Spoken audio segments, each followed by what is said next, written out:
Hello, everyone in this room. If you're not eating, I'm gonna need you to make your way up into the sanctuary because we about to start African Liberation Day on up. Okay, so let's go. No, don't nobody know me, so I sound crazy up in there on the speaker over there.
All right. Peace, Africans. Y'all can do better, a little louder, a little clap, a little louder. It's African Liberation Day this weekend. Clap, clap, clap. So I'm excited.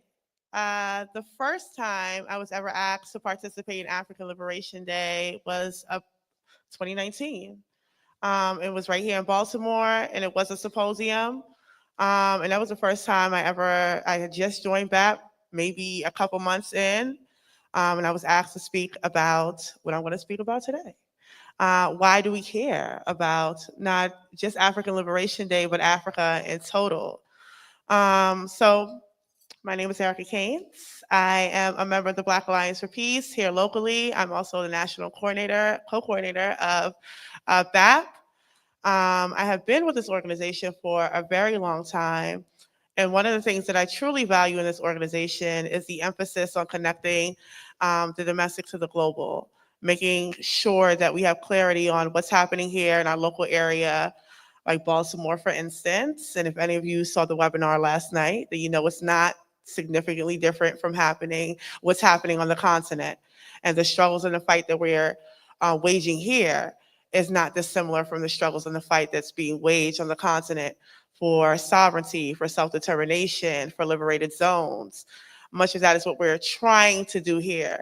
And a lot of what we're trying to do here is inspired by the revolutionary struggles that are happening in Africa, being able to see that, yes, we have won, and it's a possibility that we can win. I think is very significant. And that's, for me, I think the value of African Liberation Day, because it allows for those kind of conversations to take hold. Um, I also like that we get to gather. You know, I love to see my African people. I think everybody looks good in their white. Not gonna say nothing about anybody who's not white.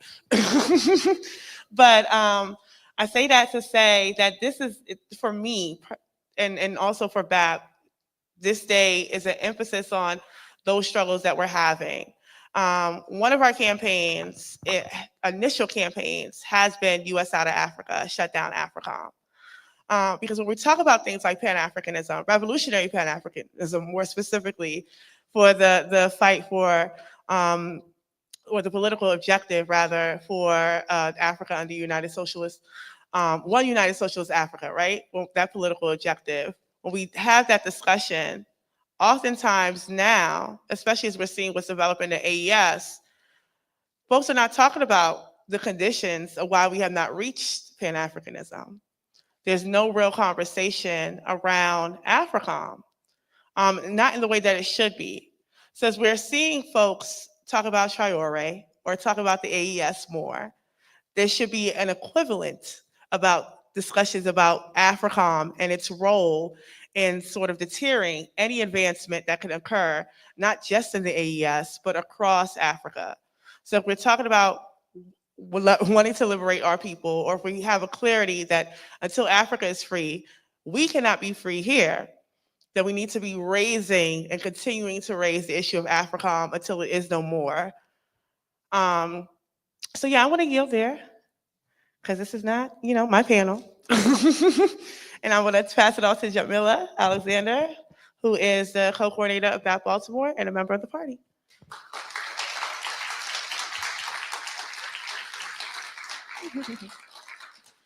Thank you, Erica, for that amazing introduction for African Liberation Day today. We're so excited to see you all here, and we're actually live streaming on BAP's Instagram. So if you all have any loved ones or friends that y'all would like to share this symposium with after, you can share it over with them.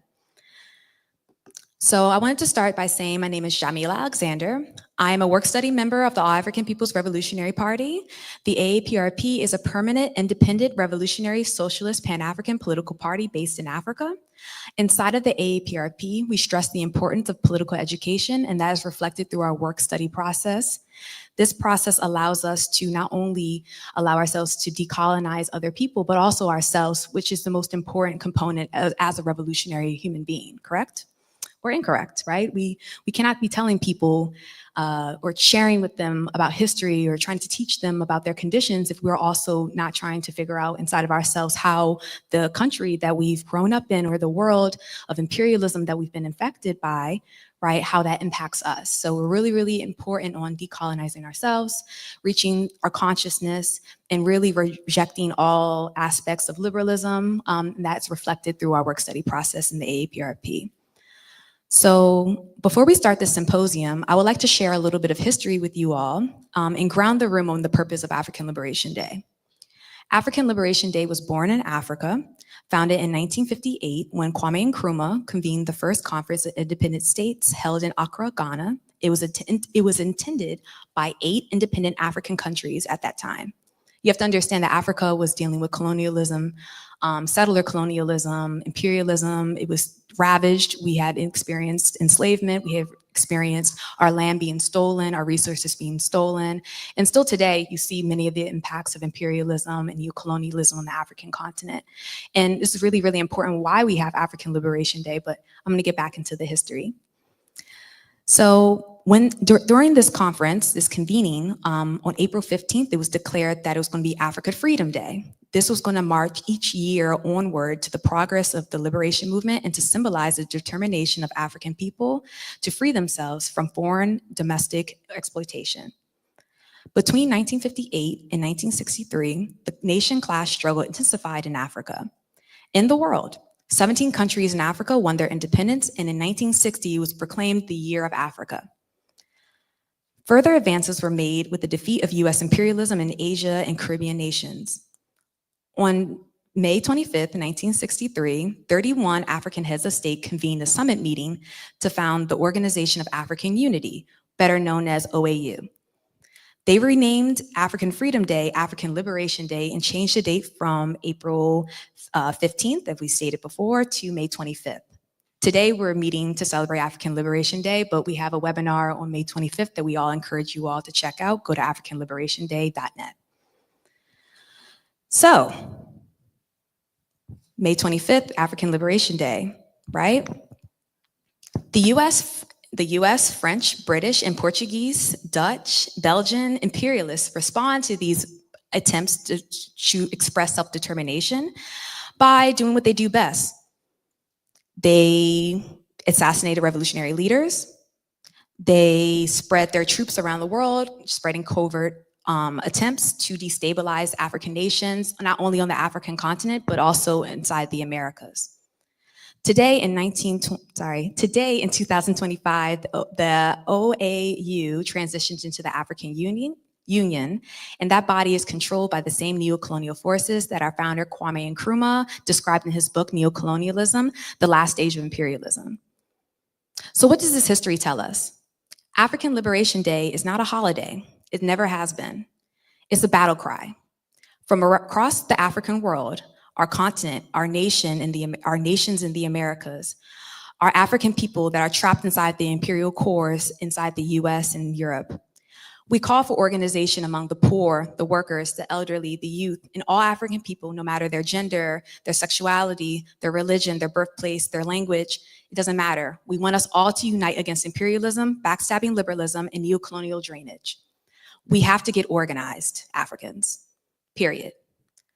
62 years after the founding of the OAU, Africa today is still not free. Every African nation, but Eritrea and Niger, at least have one AFRICOM base, okay? Terrorism spreads across our communities. IMF and World Bank destroys our economies and force us to rely on predatory loans. NGOs and nonprofits steal our brightest minds and spread confusion across our world. Our political parties, unions, and organizations are facing severe repression and counterinsurgency. We're experiencing jail, forced disappearances, torture, and more. And neocolonial forces rule the majority of our land in service of imperialism. These are our conditions. This is our reality. Not the flashy members of the Black Miss Leadership class, like the first Black governor, Wes Moore, or Baltimore City Mayor Brandon Scott, or Kenyan President Ruto. The total liberation and unification of Africa under one scientific socialist government is essential for the freedom of African people, and this will mark the advancement for all oppressed peoples worldwide. This is what Pan-Africanism is. These conditions mentioned earlier do not exist only inside the African world, but many of the other colonized and previous colonized nations inside of Asia and the Americas. We must understand that the struggle for African people is a part of a worldwide fight against imperialism and for justice. To counter these systems of co-optation and repression, we have to unite and coordinate our movements across borders and languages. We must be anti-imperialist if we are serious about smashing the structures that destroy our people and our earth. There are already examples of this throughout our history and our movements of uniting and coordinating ourselves collectively, but we must return to the source to gain more clarity and guidance for our future actions. This year's theme for African Liberation Day is Africa for Africans, Revolutionary Pan-African Unity Across Borders in the Battle for Socialism Against Imperialism. This theme highlights the call for Pan-African unity as an integral force to defeating imperialism and ushering in socialism. Imperialism will find its grave in Africa. We hope that you all are able to learn from the symposium today of revolutionary and dedicated panelists that join us this Friday evening. Please take out your notebooks, your pens and pencils, and be prepared to ask questions throughout the Q&A. You will not want to miss out on the political education you would like to receive, and happy African Liberation Day.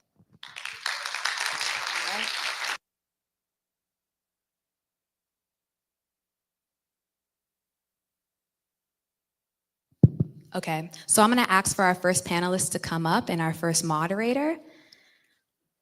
So if you're on the Struggle on the Continent panel, please make your way up here.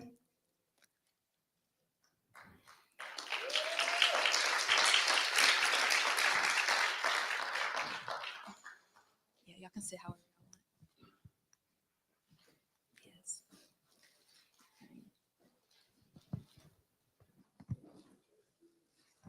Okay, you can go in the order that you have. The mic is on.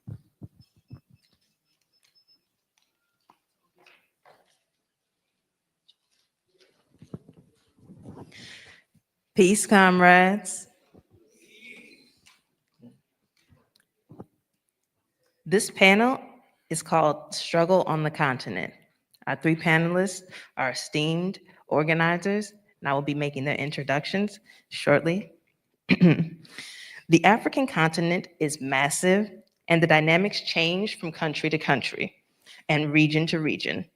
From the uniting of the Sahelian states, creating the AES, which contains Burkina Faso, Mali, and Niger, to the unwavering resistance of excuse me, of the African Party for Independence of Guinea and Cape Verde, and the steadfastness of independent Eritrea, the only African country that never had an AFRICOM base. Our speakers will expand on the struggles and ways we can strengthen our coordination across the continent and the broader African world.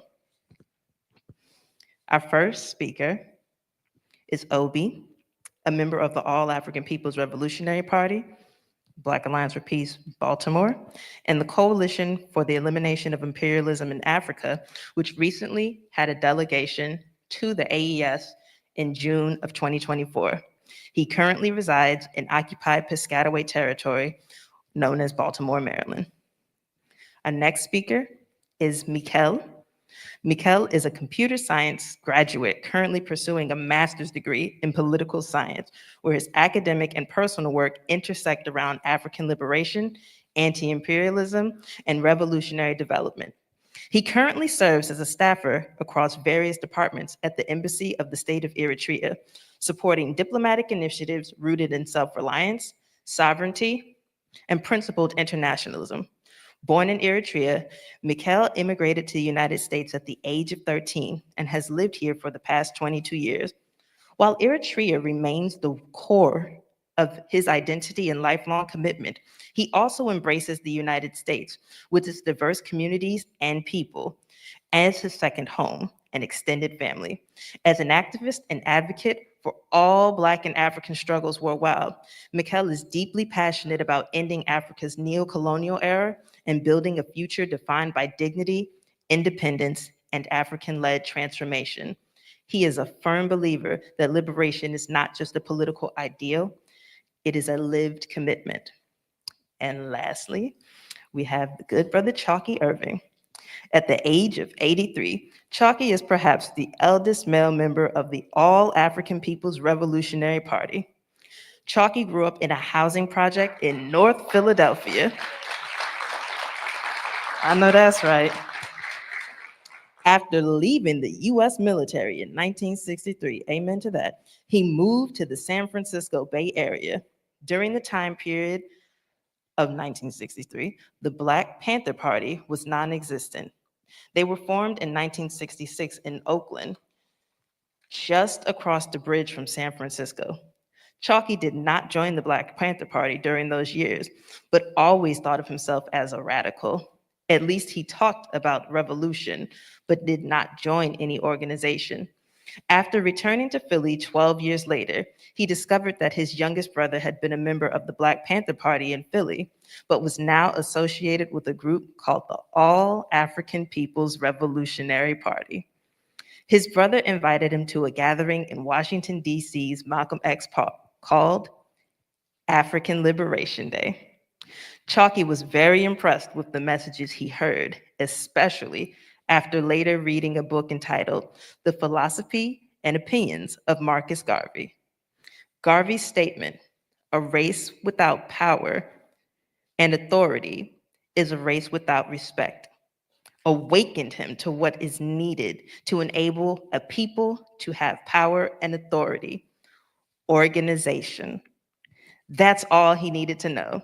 So here he is today, after 46 years of organizing for Pan-Africanism with the All African People's Revolutionary Party, and learning thoroughly that without information, one cannot think. We end all messages with who and what we are. Ready for revolution.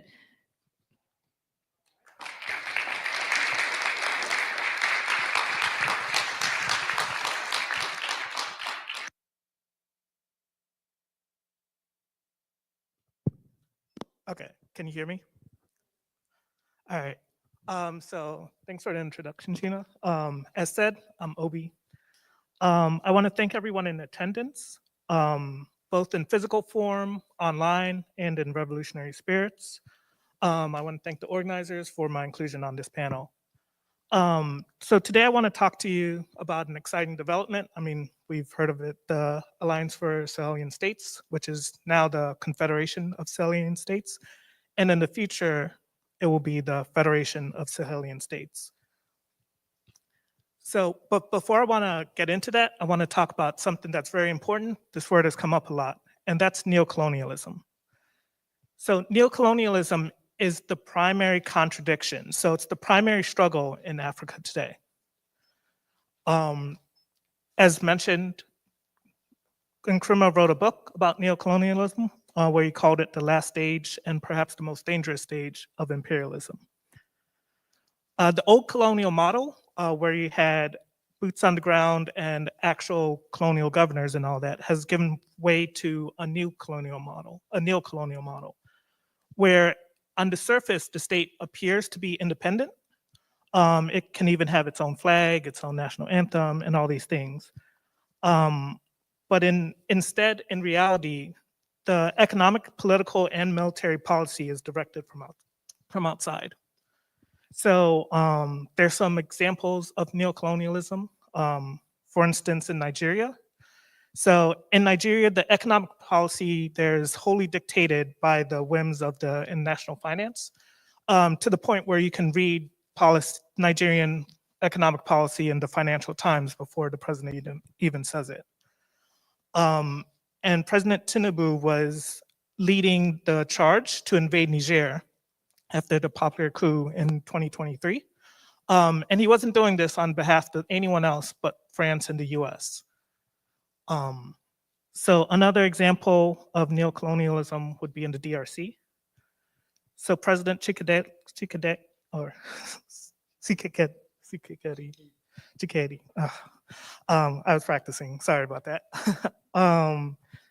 So he's pushing to build the Libido Corridor, which is a rail project that's the sole purpose is to further the extraction of the natural wealth of the DRC.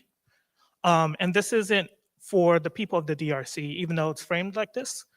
This is wholly for, once again, the benefit of outside corporations and imperialists. He's also selling out the DRC's resources for protection against the Rwandan-backed M23 group, which the Rwanda is led by another US strongman, Paul Kagame. So in this sense, he's selling out minerals for protection against another US asset. This also occurs in the US. So in the US, we live in a state that has a Black governor and a whole Black political class. But even though that they say they are for us, they're actually, once again, doing work of ethnic cleansing, police brutality, not for the communities, not for our communities, but for developers and, in general, imperialists. So that brings me to the AES. So the AES, as we probably all know, there were 3 military coups in neighboring countries. First Mali in 2021, Burkina in 2022, and then Niger in 2023. So these coups were one of the primary, or one of the reasons why these coups were launched, or one of the reasons why the people wanted the French out, why the French were there to begin with, was because of the NATO-backed destruction of Libya, which unleashed terrorism on the whole region. So it's one of the things to note when I was there, one thing that really stood out is that people there were really clear about who their enemies were. So they knew that the French were there not for their interests, but to protect mining interests for France. So, and I think this is in contrast to like in all over Africa, if you ask like what the problem of Africa is, many people will say we have bad leaders. But that misses the root cause. Like the bad leaders are just part of the whole neocolonial system. our problem in Africa is neocolonialism. So in response to this, the current governments kicked out the neocolonialists, they kicked out the French, and have been taking the countries on a path to development. So this includes not only just kicking out the French, but Niger has recently kicked out the US as well. Now they're using the mineral wealth to develop the region. So that includes in agriculture, there's more irrigation projects. They're actually providing irrigation or agricultural materials to farmers so that they can increase their food production, because this is one of the issues that they want to be self-reliant. In mining, they're increasing royalties from mining. So when companies go and take the resources, they used to pay a pittance to the governments, but now they're getting more. And also they're trying to move up on the mining chain. And so I think one of the biggest successes of the AES, though, is really this idea of African unity, and that African unity can really solve a lot of our problems. I think that's a huge success. And even now, like we see all over social media and in many different places, this idea that we need to unite to be able to liberate Africa. And that conscious raising, I think, is critical. So to that end, like there have been some broader impacts due to the AES as well. So one of these is that we saw just recently, for example, Michael Langley was trying to attack Traore. And in response, worldwide, there were protests in support of Traore, denouncing Michael Langley, denouncing US machinations against Traore. And this was after an assassination attempt on Traore, which Burkina said was backed by Cote d'Ivoire, so another neocolonial state. And in addition, people had seen Michael Langley in the capital. And so this led to speculation that Langley was there to try to instigate a coup against Traore. So in response, people worldwide rose up to support. So also in Nigeria, there were protests about the bad governance.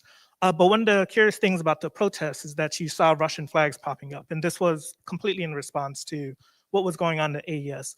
And of course, that led to huge repression by the Nigerian government. And even when another rally was planned in Nigeria to be in support of Burkina, once again, the government cracked down on this rally. So we know that these neocolonialists are scared. So in terms of this, we know that there are a lot of attacks on the AES. They're attacking it militarily through terrorism. They're attacking it economically through sanctions. There's an entire media campaign against the AES. But for all these, the AES is able to hold firm. So they've been recruiting to fight the terrorism. These are Western-backed terrorists, despite whatever media tries to tell you. They're working to grow their industries, so they develop using some help from friendly countries such as Russia, China, Iran, North Korea, or the DPRK. And so there's also attempts at opportunism here as well. So because the AES is extremely popular, there are a lot of leaders who are trying to jump on this bandwagon and say that they have some form of Pan-Africanism, when we know that's not the case at all.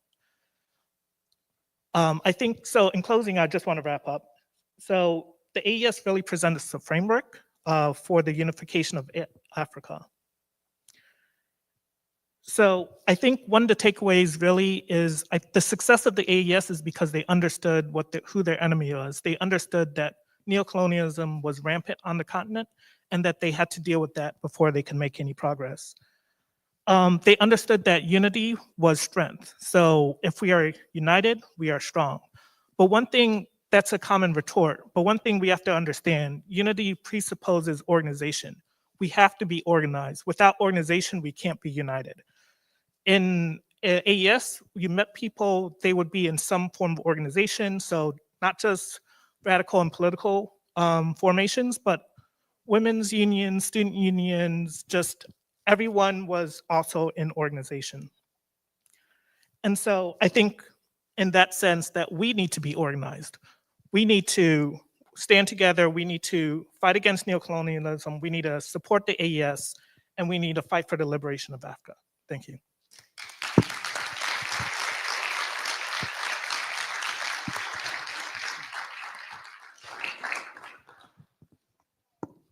Hello, everyone.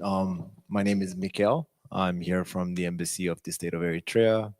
First off, I would like by thanking the organizers for having us here, also thanking the distinguished speakers as well as the guests for attending today's event. Today, I'm going to be speaking a little bit about Eritrea. Eritrea is a nation in the Horn of Africa, right between the Red Sea and Ethiopia. Eritrea has been the subject of many controversial topics in the past through maybe mainstream media you might have heard of, because Eritrea takes a certain stance towards imperialism. As far as Eritrea's history, to give a little context, Eritrea was known as under different names in the past for over 4,500 years. First was known as the land of Punt, under the 20th dynasty Egyptians, meaning the land of the gods, and it was inscribed in the Great Pyramids. Later on, it was known as DMT, that would be D apostrophe MT, and that ruled from 980 BCE all the way till about 400 BCE. That was followed by the Adulis empires, or civilization as we call, which ruled the entire Red Sea region for over 5 centuries. After about 0 AD, there was the Great Aksum Empire, which many of you probably heard of, it was mostly reported under an Ethiopian empire, although Eritreans make a claim to it. And then there was Medri Bahri, right pre-colonization, when the Italians came. And then there's Eritrea. So in 1989, the Italians came and colonized the area called Medri Bahri. They named it Eritrea, and they ruled it up until the end of World War II, when they lost all their territories due to the loss of the war. Eritrea was soon federated with Ethiopia. Ethiopia, at the time being an ally of the British Empire, was able to basically take control of Eritrea under UN Resolution 390, which was made in 1952. The Eritrean peoples were not happy with that, so they went through a 30-year struggle for independence, and gained their independence, which started in 1961 and ended on May 24th, by coincidence, by the way, with African Liberation Day, which ended May 24th, 1991, in which Eritrea gained its independence and held a referendum, which was in 1993 and was officially established as a country in the United Nations. Eritrea has always had a mindset since pre-independence, as far as like imperialism and how the country was to be modeled when it gained independence. In the early 1970s, the Eritrean Liberation Front, which later transitioned into the Eritrean People's Liberation Front, was able to draft a manifesto called Us and Our Goals. And the point of the manifesto was to basically have a road plan of what to do with the country once independence was gained, because independence was always guaranteed from their mentality, although it wasn't achieved at the time. 1993, once the Eritrean People's Liberation Front transitioned into the now People's Front for Democracy of Justice. It's known as PFDJ, which is the active current government in Eritrea. It decided to keep and implement all those goals that were made prior to independence. One of them being anti-imperialism, or pushing back on imperialism. Through, vessel or ally states, the West was able to kind of siege Eritrea, not only economically, but through a stalemate of a war with Ethiopia over border disputes. The initial war post-independence with Ethiopia was in 1998 over a border area called Badime. Thousands of people died. As a matter of fact, the Horn of Africa is a highly volatile region where there's wars that have been going on there continuously for over 100 years. But this one was really bloody. The international community stepped in 2001 and decided to do an arbitration on the border and formed an EEBC, which would be the Ethiopian Eritrean Border Commission, in order to dispute the border, to resolve the border dispute. Both nations brought their colonial maps. As we all know, every nation in Africa is on colonial borders. There was agreement on the borders. There were some claims that Eritrea was making, and there were some claims Ethiopia was making, and eventually that was settled, and Eritrea decided to agree to it. So did Ethiopia, but then Ethiopia decided to not honor the deal, and there was a stalemate all the way until 2018. Now, going on the point of neocolonialism, sorry. Because of these regional issues, because of Ethiopia's alliance with the United States, because of Eritrea's anti-imperialism views, Eritrea was punished in many ways. Economically, it was sanctioned. I was accused of helping terrorists in Somalia, the Al-Shabaab terrorists, which by the way got exonerated for, and these sanctions were lifted in 2018. But there was about 15 years worth of development hindering that occurred due to these sanctions. Despite these sanctions, Eritrea maintained its resilience and decided to first focus on its human capital, as we regard the people in Eritrea as the biggest resource in the country. The country is very resourceful, everything from gold, oil, potash, and many natural resources, but yet in order to build a country, you need to build your people first.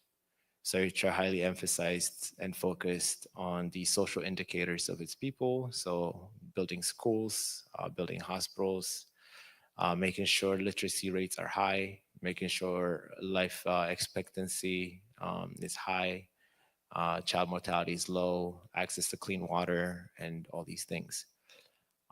Despite the economic siege on Eritrea was able to achieve food sufficiency. To this day, Eritrea gets no aid. Eritrea was the first country in the world to kick out USA aid in 2005. Eritrea is not a member or part, sorry, not a member. Eritrea doesn't take any loans from the IMF or the World Bank. And at the same time, as the organizers said, Eritrea doesn't have an AFRICOM base or any foreign base as well. To add on to that, all of Eritrean, every single territory in Eritrea, every square inch is nationalized, can only be owned by Eritreans. What that means is foreign investors, regardless of what country they come from, can't come lease or own any land unless they have a 50-50 partner that's Eritrean. This gives the control of the land, the control of, as they say, who feeds you controls you. And one of the biggest infiltrators of neocolonialism in Africa has been aid. All aid comes with strings attached. The first emphasis us Eritreans always say when we talk to other nations or people that have the same goals as us is don't take aid. Make it yourself, do it yourself. Another is the biggest issue that we might have in neocolonialism from the economic aspect is not finishing our products in Africa. One good example I could give you is Ghana is probably one of the largest cocoa exporters in the world, but Ghana also imports almost all their chocolate. I don't see a reason why Ghana shouldn't be making their chocolate in Ghana. And this goes on so many levels, not just chocolate, obviously. There's so many resources being taken out of Africa just to be remade back and shipped back and sold for much more higher prices. So yeah, that's all I have to say. Thank you.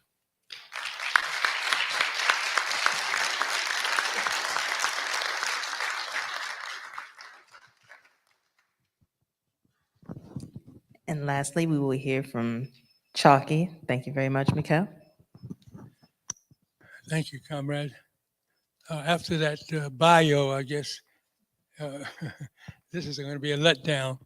But what I'm going to do, what I've been asked to do is to actually read a message from the African Party for the Independence of Guinea and Cape Verde. And it came from the officials there. It's entitled Struggles Against Imperialism and NATO Are Acts of Culture. The situation of World War III, and it's interesting, I just want to mention the fact that NATO is meeting now in Ohio. It's the first time in 40 years, and I don't think they've met, at least not in the US. So I thought it was relevant to have this reference here to NATO. Excuse me. The situation of World War III, the new Cold War, and the tasks of communist and anti-imperialist forces.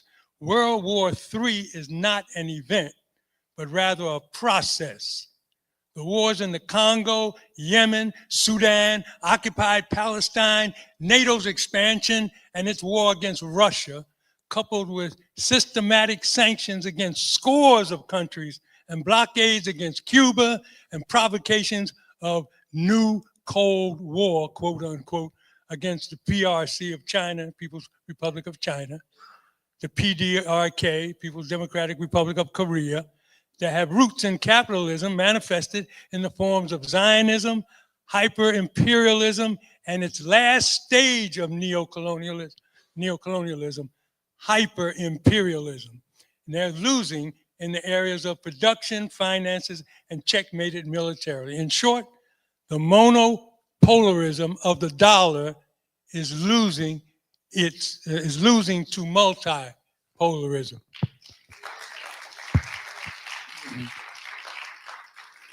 Logically, the struggle against imperialism is not an event, but rather a process. The anti-imperialist forces are gaining strength. The military components that constitute NATO are clearly defeatable. The political military capabilities of the global South are collectively stronger than NATO. Even the glorious armed struggle for national liberation in Guinea-Bissau in the 1960s and early 1980s, the PAIGC defeated NATO. It's relevant to quote Amilcar Cabral, who was one of the founders of the PAIGC. His name was Amilcar Cabral, a great Pan-Africanist who was assassinated by imperialism, by the way. His presentation at the Conference of Nationalist Organizations of Portuguese Colonies, it goes by the acronym CONCP, is composed of, I won't mention all the countries here, but Frelimo, which is I think Mozambique, MPLA, or Angola, PAIGC, Guinea-Bissau, and some others. In the session in October of 1965. In any struggle, it is of fundamental importance to define clearly who we are and who is the enemy. We, the peoples of the Portuguese colonies, are African peoples of this Africa, ensnared by imperialism and colonialism for decades, and even in some cases for centuries. NATO is concrete countries, concrete governments and states. NATO is the USA. This was in 1965, 2 years after the beginning of the armed phase of the glorious liberation struggle. By 1973, the African people of Guinea-Bissau, Cape Verde, were allies via our politically organized cultural manifestation. The PAIGC had already defeated the Portuguese military and their NATO allies. This is still significant today. The organized people of a small country defeated NATO. Guinea-Bissau doesn't manufacture weapons such as warplanes, missiles, submarines, or any other type. Its main weapons are the culture of the masses of people organized politically. The majority of the people in the homeland of Amilcar Cabral and the militants responsible and leaders of the PAIGC continue to struggle against imperialism in all its rotten manifestations. Our party, he's referring to the PAIGC, is the politically organized manifestation of our people's culture. The liberation movement, as representative and defender of the culture of the people, must be conscious of the fact that whatever may be the material conditions of the society that it represents, the society is the bearer and creator of culture. The liberation movement must furthermore embody the mass character, the popular character of the culture, which is not and never could be the privilege of one or of some sectors of the society. There aren't any foreign military bases in Guinea-Bissau, and there never have been. The Revolutionary Constitution, patience, I'm almost done here. The Revolutionary Constitution that was approved by the National People's Assembly on the 23rd of September of 73, the day before it unilaterally proclaimed independence in Guinea-Bissau on the 24th of September, 1973, prohibits foreign military bases. The democratic forces who oppose these measures are attacked by armed mercenaries sent like attack dogs from the presidential palace. These same attack dogs abuse democratic, patriotic, peaceful manifestations. They arrest and torture unarmed protesters. The PAIGC has been involved with various international and regional coordinating councils. So he goes on. I'm going to just jump to the end here. I'm sorry if I get a little, I didn't write this. The unity we seek is no idealist dream or boastful speculation. The unity we seek is a historically determined necessity. We must unite to rid our continent of imperialism. We must unite to solve the problems of poverty, sickness, poor education, and unequal distribution of the products of social labor. Finally, we must unite to ensure that future generations live in peace, prosperity, and dignity. Comrades, let us go forward, onward to victory as complete human beings. Everywhere there's an agent of imperialism, Zionism, or neocolonialism. Let us go forward with tidal waves to crush them. Comrades.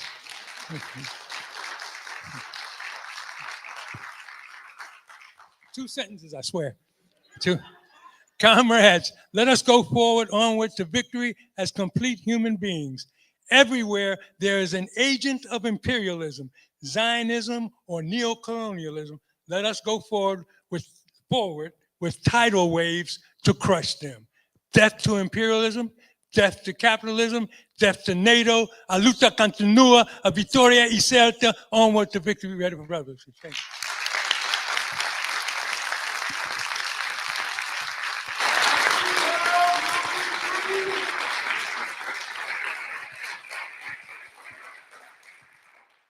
Thank you, comrade. I want to take time to point out a common thread in everyone's presentation. Not only was there a line about processes, because there is a process underway in the AES. There is a process that they followed in Eritrea. There are processes that were named taking place in Guinea-Bissau, in Cape Verde, in all of these iterations of struggle. It is not an instant transportation to revolution. It is not one day deciding that you are free. It takes processes. It takes moving from a beginning point, charting that course that you're going to take, and not wavering on your principles to reach that place.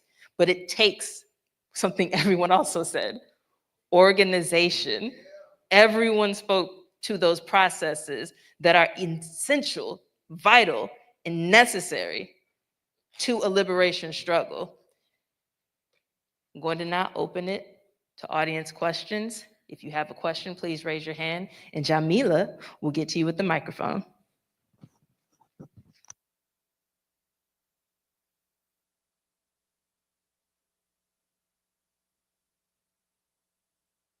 Hello, hello. Thank you. My name is Musab, Mo for short. I'm from Sudan, part of the Pan-African Forum in Sudan. Apologies in advance if I'm taking a little bit too long.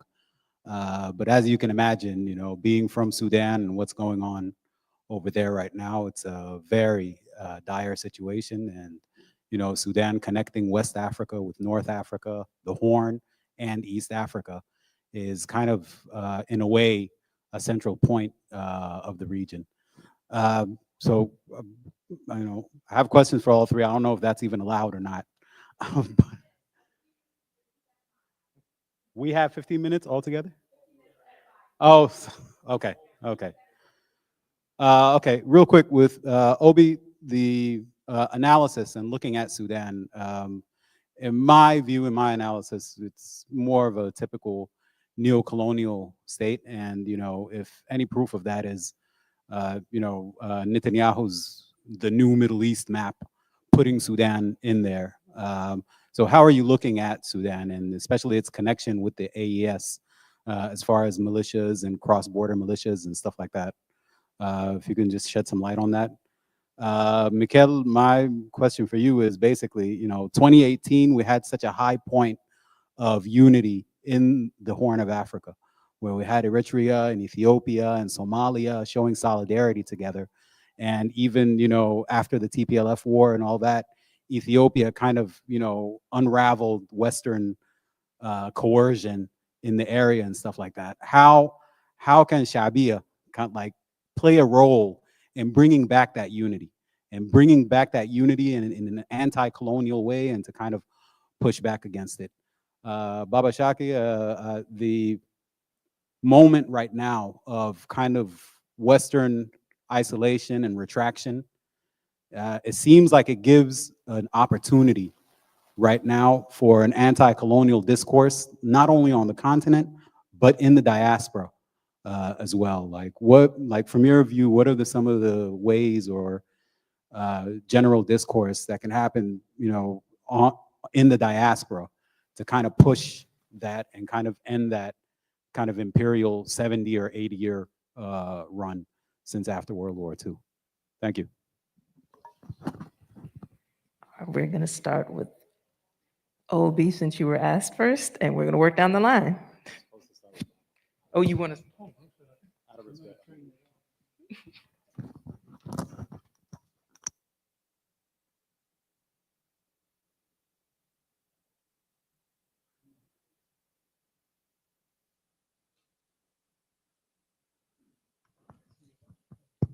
Okay, great. So the question was about neocolonialism in Sudan. I mean, part of the conflict was brought forth by neocolonialism, right? So there was a popular movement in Sudan that was interrupted by the forces that are now battling out. And currently we know the SAF has strong Egyptian backing, while the RSF is well known to have strong UAE backing to the point that UAE is now trying to do everything against Sudan.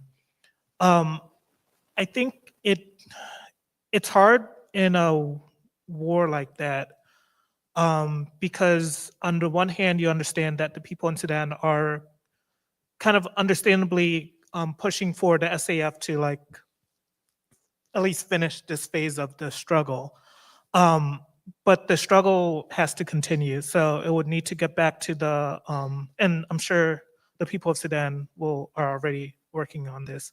Getting back to the organizing and the unity and the work that they were doing that brought about the first uprising. And I think what that also means is that we all people who are justice loving, we need to make sure we understand what's going on in Sudan, make sure we're making those connections so we can support the struggles against neocolonialism, because it's the same everywhere. And so it's understanding that it's neocolonialism as the enemy and understanding that we organize against it, I think will help move. Thank you. What was your name? Sorry. It's a pleasure to meet you. Shabia, he said, oh, Shabia do. Shabia means the people, by the way, is a term that Eritreans used during their independence struggle. So now anybody that is a very nationalistic, proud Eritrean would refer to him as Shabia.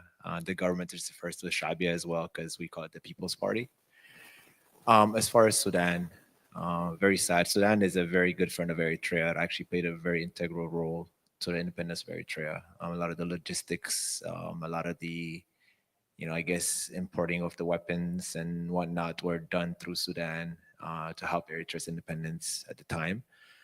There's also a lot of ethnic groups that share the borders in between, a lot of Beni Amir between the border of Sudan and Eritrea. So just to bring the point, very close relationship between both nations. It was very sad to see Sudan go through recent civil wars. Eritrea's stance always been, we stand behind the Sudanese people. But if you see this most recent civil war, the biggest destabilizing factor would be the United Arab Emirates. Whether it's that they're funding the rapid support forces of Sudan, whether it's that they're bombing the entire east coast of the Red Sea side of Sudan, they're still playing a role in destabilizing Sudan. As far as Eritrea, Somalia, and Ethiopia in 2018, the entire region had a high point, like you mentioned. That was due to the ruling party that was in Ethiopia for over 20 years, that was very well aligned with the Democratic Party in Washington, D.C. As a matter of fact, the war that reignited in the Horn of Africa happened the day Joe Biden was announced as president. It happened on November 3rd, 2020. Northern Command of Ethiopia was attacked by the TPLF. The TPLF was the ruling party of Ethiopia, as I said, from independence all the way up until they lost power in 2018 due to a popular uprising by the people. The TPLF had, a lot of links to Bill Gates, Barack Obama, Hillary Clinton, Bill Clinton, the entire Democratic Party, and they had a lot of support from them as well. The TPLF was the highest aid recipient in Ethiopia, the highest benefactor of USA aid in Ethiopia. They received well over $1 billion a year yearly. So basically, they were easily controlled for quite some time, and they were considered anchor state by the United States in the Horn of Africa, so highly influential as far as policy. Moving 2018, like you said, though, once TPLF was removed, the area was able to, through the tripartite agreement between Farmajo of Somalia, President Sas of Eritrea, and Abiy Ahmed of Ethiopia, was able to form an economic and military agreement, which was short-lived, unfortunately, because the TPLF decided to start a civil war in Ethiopia, which engulfed the entire region, causing over 2 million people to get displaced and over almost close to 1 million people to die in Ethiopia. Right now, there seems to be, that war did end with the Pretoria Agreement. It seems to be another, maybe war, you would say, if you were to read the news, because there's a lot of drum beating from, certain nations in Africa, in the Horn of Africa, like Ethiopia, as far as aggressively requesting access to the Red Sea. So I don't know as far as like how long this cycle is going to last, but it seems to be always, the complicity seems to be our own people, other Africans. If we look at the history of Africa, we haven't really gotten any point of history where I could say boots on the ground, the imperialists came and did something. It was more so using your own neighbor, using your own friend, using your own brother to, kind of start a war against you or start a fight against you. And it's the good old divide and conquer. So how can we get everyone on the same page? How can we minimize these issues that are going on in the Horn, such as, the Horn of Africa, like I said, the highest, most volatile area in the region. Sorry if you guys could hear that. My smart AI glasses are talking. I apologize. Yeah, so as far as just Sudan and what's going on right now, we really hope Obviously, the Sudanese people resolve the turmoil that's going on in Sudan. The turmoil that's going on in Ethiopia as far as the ethnic federalism, the civil war, if that's not solved, it's always going to have a domino effect in the whole region. There is slight issues in Somalia. Somalia does have unity, but there's issues as far as there is Somaliland, which wants to be kind of its own country. So there's like a separatist movement going on there. There's Al-Shabaab, terrorism and extremism as well. And then across the sea from Eritrea, you have Yemen, which is, unfortunately, there's many foreign fighters. It's all types of mess in Yemen. So in order for the region to progress, we're going to need some stability first. Without stability, it's going to be hard to get everyone in line on the same page.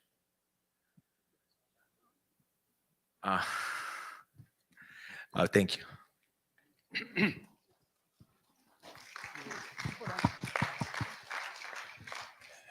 Thank you, my brother. I don't recall the question that you begged, but if you, so pardon me. Okay. I guess you called me kind of a stump speech. That is, if you had been here when they read my bio, you know where I'm coming from here. Okay, I'm 83 years old. I just got 3 minutes. Thank you. I defer to the coordinators. I'm 83 years old. I joined the U.S. military in 1960. I was sent to Morocco, North Africa. I didn't know I was in Africa. I didn't know where the F Morocco was. They said, you're going to Morocco. This is who they got in the military. That's who they need to recruit. And so anyway, decades later, I came across a statement by Marcus Garvey. A race without power and authority is a race without respect. Now, we're not just a race, we're a nation and we are people. We have no respect amongst these capitalist pigs who run this world because we don't have the authority and the power that only comes from organization. Thank you.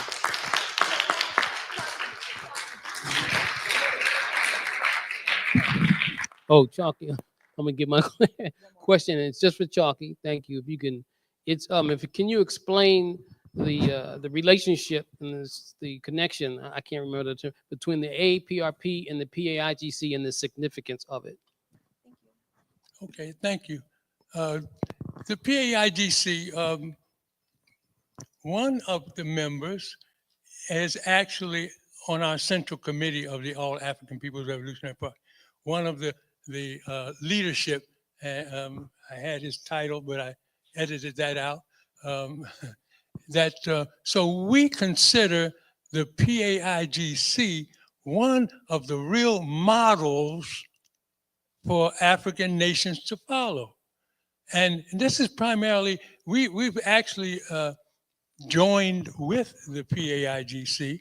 We consider them our closest ally, our closest sister, brother, if you will, organization on the African continent. But that's where we're at. We certainly agree wholeheartedly with the founder, the great Amilcar Cabral. And if you don't know Cabral, I recommend it highly. Thank you. Thank you. Give it up for our panelists.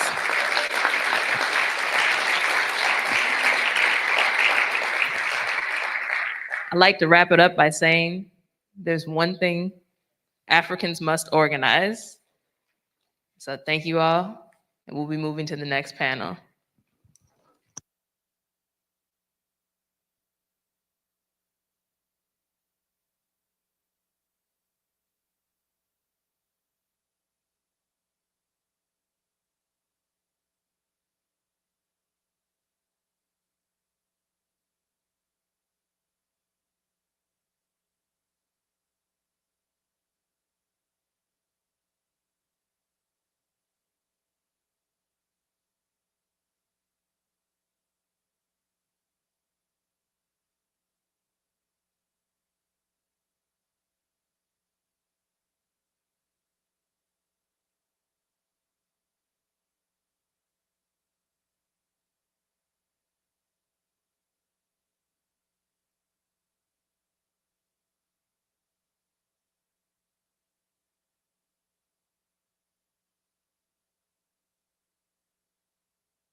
Good evening, everybody.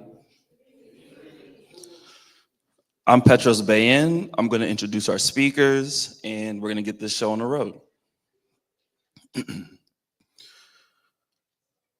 Around the world, the masses of colonized and oppressed people have stood up against the imperialist forces that exist inside of their societies, and that is instigated by the US and other colonial countries. In this hemisphere, we have 3 examples of countries that won their revolution and are in the process of advancing them: Cuba, Nicaragua, Venezuela. From the 66 years of the inhumane blockade and aggressive US foreign policy towards Cuba to the multiple attempts to destabilize Nicaragua since the FSLN overthrew the US-installed dictator Somoza, our speakers will show us how imperialist foreign policy exists to oppress progressive or revolutionary movements by any means necessary, but also the importance of uniting our shared struggles and how it allows these countries to determine their future for themselves. First, I'm going to introduce Comrade Gabriela Castillo Rodriguez. Gabriela completed her bachelor's in history at the University of Havana in 2017 and immediately pursued a graduate diploma in foreign services at the Higher Institute of International Relations, Raul Roa Garcia, graduating in 2019. In 2020, she joined the Ministry of Foreign Affairs of the Republic of Cuba as a political analyst in the US division, where she focused on bilateral relations and policy analysis. In 2023, she undertook a training assignment at the Embassy of Cuba in the United States, serving as 3rd Secretary in the Press and Information Office. In 2024, she was promoted to 2nd Secretary and received her first permanent overseas posting. Returning to the Cuban Embassy in the United States, she currently serves in the political office, leading outreach and engagement with the African diaspora and Afro-descendant communities across the US, fostering cultural and diplomatic ties. Next speaker, Comrade Ambassador Mauricio Lautaro Sandino Montes.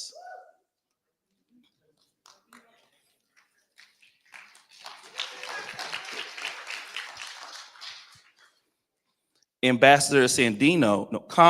Ambassador Sandino is a seasoned diplomat, international relations expert, and educator with over 40 years of experience in global development, cooperation, multilateral negotiations, and diplomatic leadership. A distinguished ambassador and strategic negotiator, they have represented Nicaragua at the highest levels, serving as Charge d'Affaires in Washington, D.C., 2024, Ambassador to Ethiopia, 2023, and Ambassador to Belgium, Luxembourg, and the European Union, 2009 to 2020. Their career spans key roles in multilateral forums, including as Permanent Ambassador at UNESCO, twice, President of the G77 plus China at UNESCO, and lead negotiator for the Central America-EU Association Agreement. A passionate advocate for global solidarity, Comrade Ambassador Sandino has chaired regional diplomatic groups in Brussels, advised the Nicaraguan presidency on international relations, and lectured on diplomatic and consular law at the National University of Nicaragua. Their work bridges policy, education, and grassroots initiatives, from directing projects for the Augusto C. Sandino Foundation to serving in Nicaragua's Popular Literacy Army, holding degrees in law and social services. Ambassador Sandino combines academic rigor with real-world insights, offering audiences a unique perspective on multilateralism, South-South cooperation, and the evolving role of diplomacy in a polarized world. Comrade Sandino.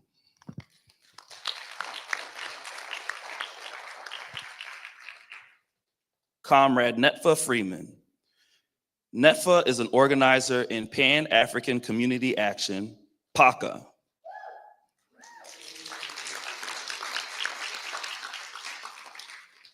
And co-coordinator of the Black Alliance for Peace's Africa team. He is also co-host and producer of the WPFW radio show and podcast, Voices with Vision. NETFA has decades of experience working internationally with people's anti-imperialist movements from Cuba to Venezuela, to Zimbabwe, to Nicaragua, and beyond. These will be our three speakers. Thank you.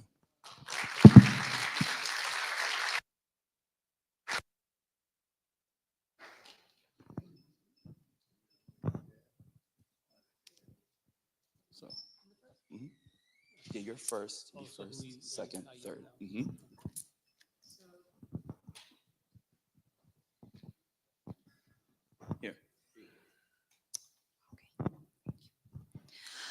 Good evening, everyone. I want to say that it's a privilege to take part in this event, celebrating African Liberation Day today, here tonight. I am grateful for this opportunity because it's an opportunity to learn and reflect in many, many important issues. In Cuba, we observe Africa Day not merely as a commemoration, but as a poignant reminder that the pursuit of self-determination is an essential right that must be respected. We share with the African continent a history marked by resilience, resistance, and hope.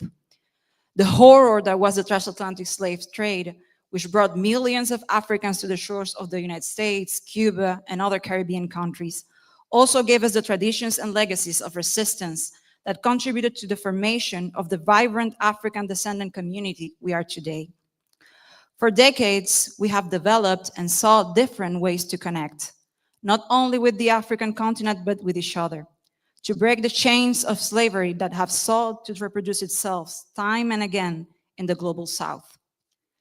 Historically, imperialist foreign policy has functioned as a tool of domination, aiming to establish a global order through political, economical, and cultural control. This model has been based on imposing power structures that allow hegemonic states to exercise control over strategic territories, ensuring access to natural resources, markets, and labor.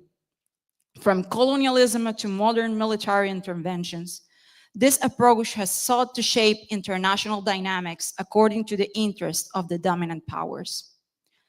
Economically, it has manifested itself through the exploitation of resources and the imposition of development models that favor central economies. Culturally, it has prompted the dissemination of values and ideologies that reinforce the political and social influence of imperialist countries. Over time, various mechanisms have been used to sustain this order, from unequal trade agreements to direct or indirect interventions in the domestic politics of other states. In some cases, it has been justified under the discourse of stability, democracy, or development. Although in practice, it has served to preserve structures of dependency and subordination. In the contemporary era, imperialism has taken on different forms. It exercises domination through multinational corporations, strategic investments, and privileged access to natural resources. The worsening of geopolitical conflicts in the global South, and most notably, the sanctions and diplomatic pressures aimed at influencing government decisions to align with their interests, something that is particularly concerning for our nation. Modern imperialism may not be immediately apparent, but its impact is significant and ongoing, influencing the global landscape. The pretext of defending democracy have been used to justify regime changes in various countries, often with devastating consequences for their populations.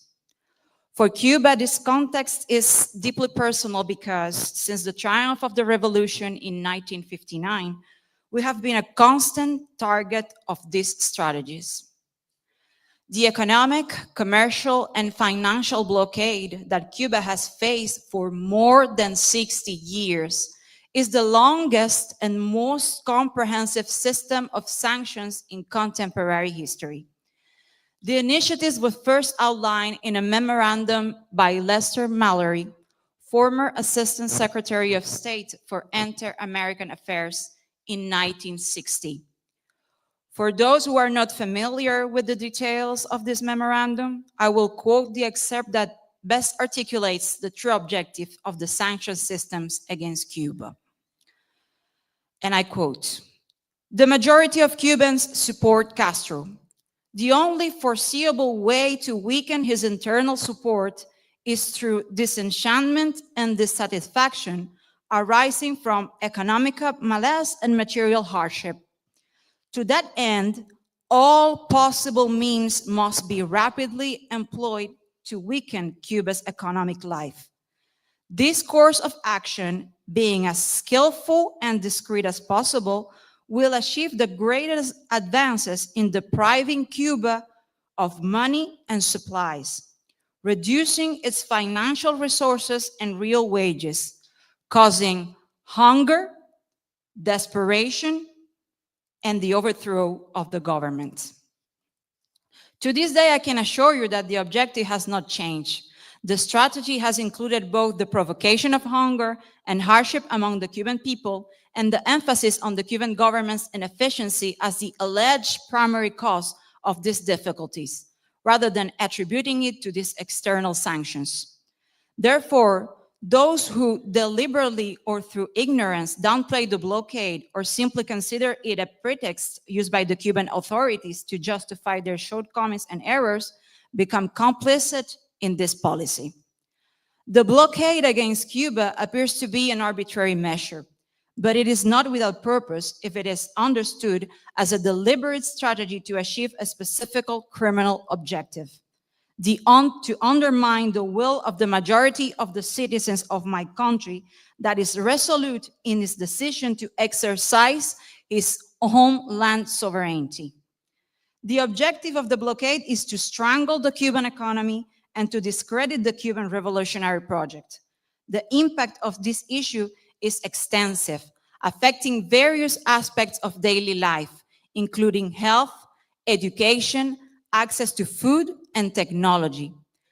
The most recent report on the impact of the economic, commercial, and financial blockade imposed on Cuba indicates that only from March 2023 to February 2024, this unilateral policy resulted in material damages estimated at more than $5 billion.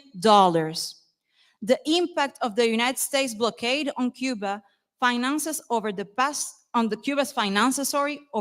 5 years has been significant. From March 2023 to February 2024 only, 48 foreign banks declined to conduct transactions with Cuban banking entities for various reasons.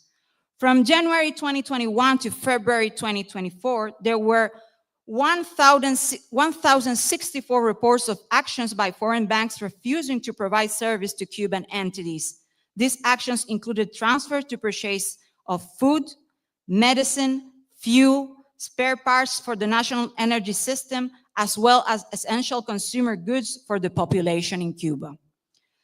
Cuba's access to external financing is extremely limited and comes with very stringent terms. Cuba's inclusion on the list of states that allegedly sponsor terrorism imposes further limitations and prohibitions on the country, in addition to reinforcing the deterrent and intimidating effects on third countries in their relations with the islands. This measure has caused serious difficulties on our operations in the banking and financial sector and financial trade. But in May 2024, former US Secretary of State Antony Blinken admitted during a hearing before the US Congress that Cuba does not protect terrorists. This assertion effectively dismissed the pretext for the unjust designation as a state sponsor of terrorism. This underscores the fact that the primary motivation behind maintaining Cuba on that list is to defame and rationalize the intensification of the economic, commercial, and financial blockade against my country. The blockade aims at identifying and targeting the main sources of income for the Cuban economy. These actions strictly applied the provisions of the Helms-Burton Act that not only affect our relation with the United States, but also with third countries in the world. While not all Cuba's challenges stem from the blockade exclusively, it is evident that the island issues will be more effectively addressed without the persistence of this policy, whose initial objectives, as evidenced, remains unaltered. The imperialist policy has not only attacked Cuba, but also other countries that share the same values of social justice that underpin the project of the Cuban Revolution. So I know that I have only 1 minute left. So I'm going to skip to the last part of my presentation and say that, however, imperialism has also sought to dismantle the alliances that historically Cuba has had with countries in Latin America, in Africa, through medical cooperation, educational cooperation, and many other types of cooperations that presents an alternative way of relations between the global South. The intense campaign against Cuba, long-standing medical cooperation in Africa, the Caribbean that we are seeing right now, and Latin America is a prime example of this imperialistic foreign policy, representing yet another attempt to perpetuate neocolonial dependence in those territories. So the importance of this point cannot be overstated because the approach we advocate offers, as I said, an alternative to conventional resources extraction and the underdevelopment that imperialist foreign policy seeks to perpetuate in the global South. And a last message from Cuba. We will always remain committed to extending our solidarity to all of those who are fighting for a most just future. Finally, I would like to quote Fidel Castro, who along with leaders like Malcolm X, Frantz Fanon, Patrice Lumumba, and many others, served as model for the future that we are trying to build. And I quote, "Let the philosophy of plunder disappear and the philosophy of war will have disappeared. Let the colonies disappear, let the exploitation of countries by monopolies disappear, and then humanity will reach a true stage of progress." This was said 65 years ago and is still an undeniable truth. Thank you very much. Thank you.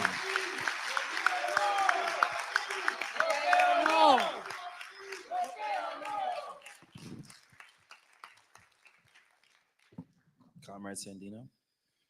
Thank you. From the river to the sea, Palestine will be free. From the river to the sea, Palestine will be free. The genocide must be stopped.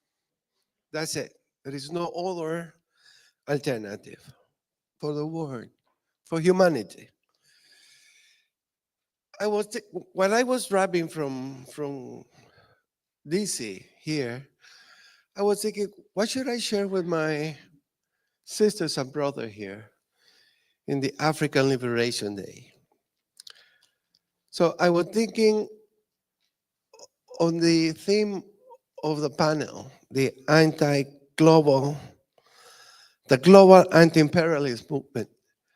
And I was thinking, what can I say to my sisters and brothers that they don't already know? And I was thinking about a response that we found in Latin America. The response was the ALBA, the Alliance of the People, or the Bolivarian Alliance of the People, the ALBA, as you may know, La Alianza Bolivariana para las Américas. That was an idea that was brought by the two greatest men we have in the last times in Latin America, Fidel Castro and Hugo Chavez. And I was thinking also that the response of Latin America after the so-called end of the Cold War in 1991, it only took us about 10 years or so.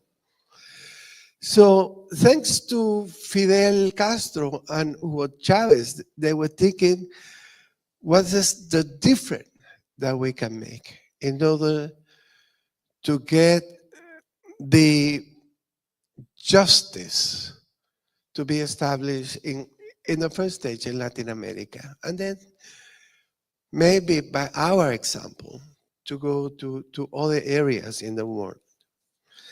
And I think that in this idea that they have, the first things that they think about was solidarity. That means that we had to feel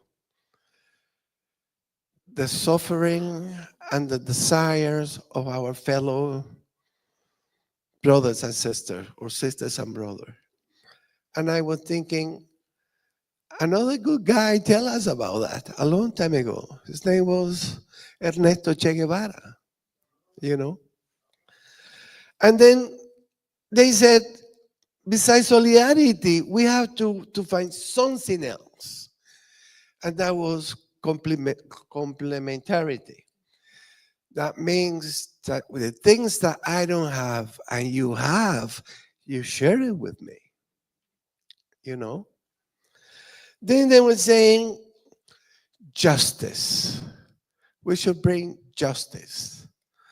That means that we had to be really equal. Not only the speeches, not only anything, but we had to bring justice. And then they said that we had to cooperate with each other.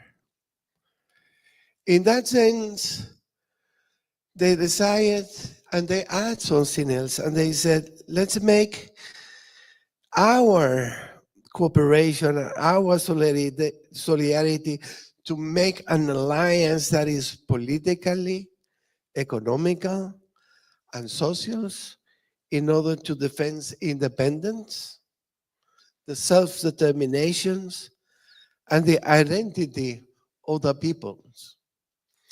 So I was thinking, if we want to have a global anti-imperialist movement, then we have to follow a kind of idea.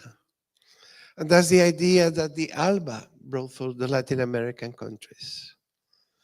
That means that it's a principle of solidarity that genocide in Palestine had to be stopped. It's a principle of solidarity that the brutal and illegal and criminal blockade of the United States against Cuba had to stop. That means that immediately, the so-called sanctions that from my understanding is unilateral coercive measures that are made in order to impose an idea that you change the way that you act because the imperialism doesn't like, you know. So in this struggle that we are facing now, I think that we have some banners to follow, you know. We have to have a free Palestine. We have to end the blockade against Cuba. We have to stop the university coercive measures against Cuba, against Venezuela, against any country that is suffering of that kind of imposition.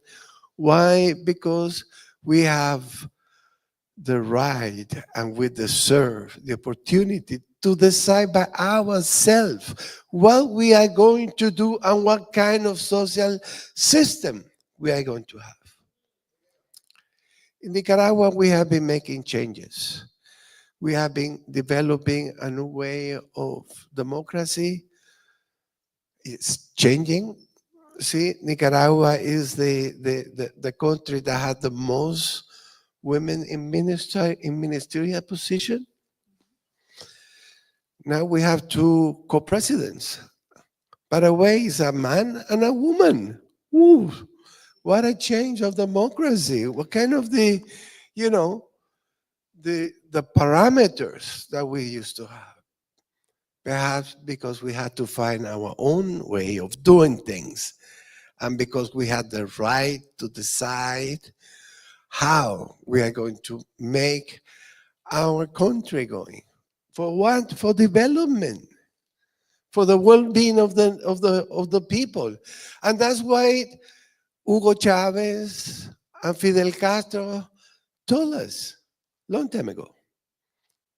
So I'm going to stop here because there are too many ideas and too many things that I want to share with you, but the time is not a good thing. It's against myself. Sorry. But think about it. Think about it. If you want to be anti-imperialist, you should support the right of the Palestinian, or the Polisario, or the people of Africa. You have to help and demand the end of the blockade against Cuba, and let Venezuela live alone. And of course, let Nicaragua live alone. Thank you so much.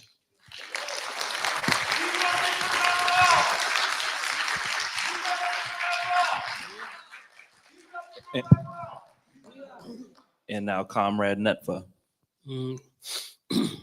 Thank you. So it's a really deep honor for me to be share this panel with these two comrades, and I have an affinity for all these countries, including who's not represented here, Venezuela. Have had the fortune to work with the people's movements and even the states. Some people talk about working with the states like something wrong with that, but we should be working with revolutionary states. You know, we need to be doing that, and we need to be defending revolutionary states. One thing, you know, that I thought I would bring to this is the understanding and the perspective of the revolutionary perspective of this. I refer to Nicaragua, Venezuela, and Cuba as the axis of resistance in our Americas. You know, it represents the highest expression of revolutionary Pan-Africanism in this hemisphere.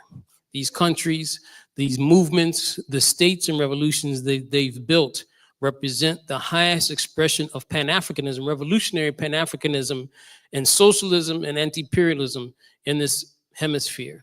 Of course, if you revolutionary Pan-Africanist, I guess it's redundant to say anti-capitalist, anti-imperialist, but I tacked on those things. One of the things that make it significant is that the African population, people of African descent in those countries, and the role those populations have played in the decades of resistance against imperialism.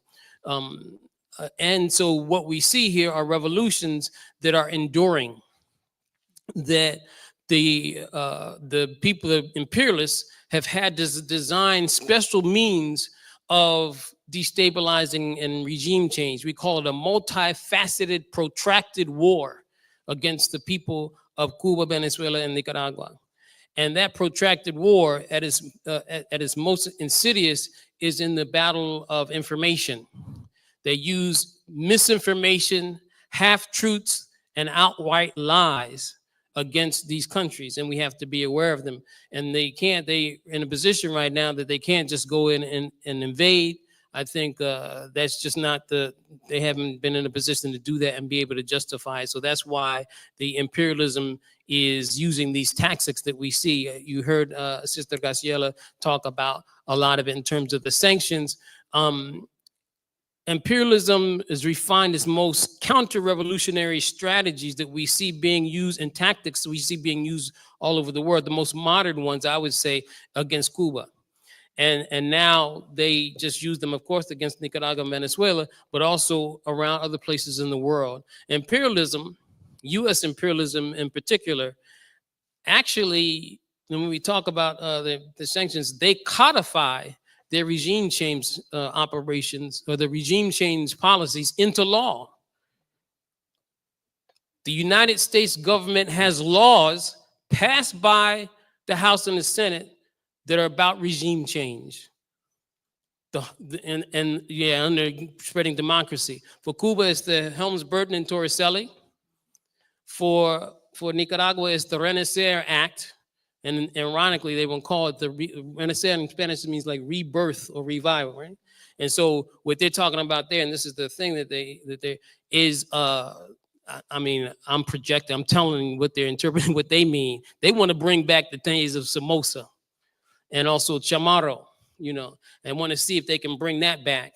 And then I don't know what the sanctions against Venezuela, but these are things that are codified and passed by the elite, political elites in the United States. And they include the misinformation, they include disrupting trade, and we call them extraterritorial in terms of the trade.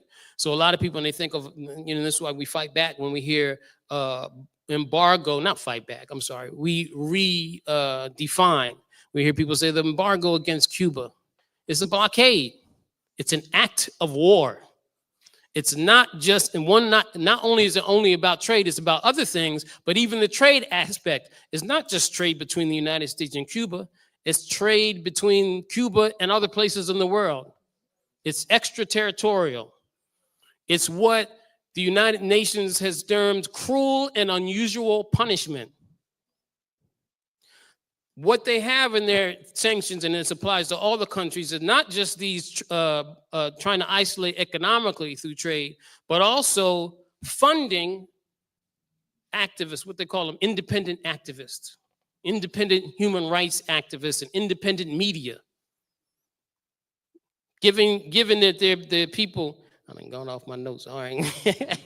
Given the people in the countries funding, or whatever they do, co-opting the citizens of those countries. Usually the sectors will be the elite class, the bourgeois class of those countries, and or the high, you know, or those who are so marginalized that the socialism, projects of socialism haven't been able to reach them yet. So they're just so I mean, in Nicaragua, they recruited people to do destabilization and create violent chaos, and hoping that the government will come down on it so they can say, look what they're doing. They're clamping down on dissent, you know. And of course, the misinformation will be we don't get the context or the complexity of what happened.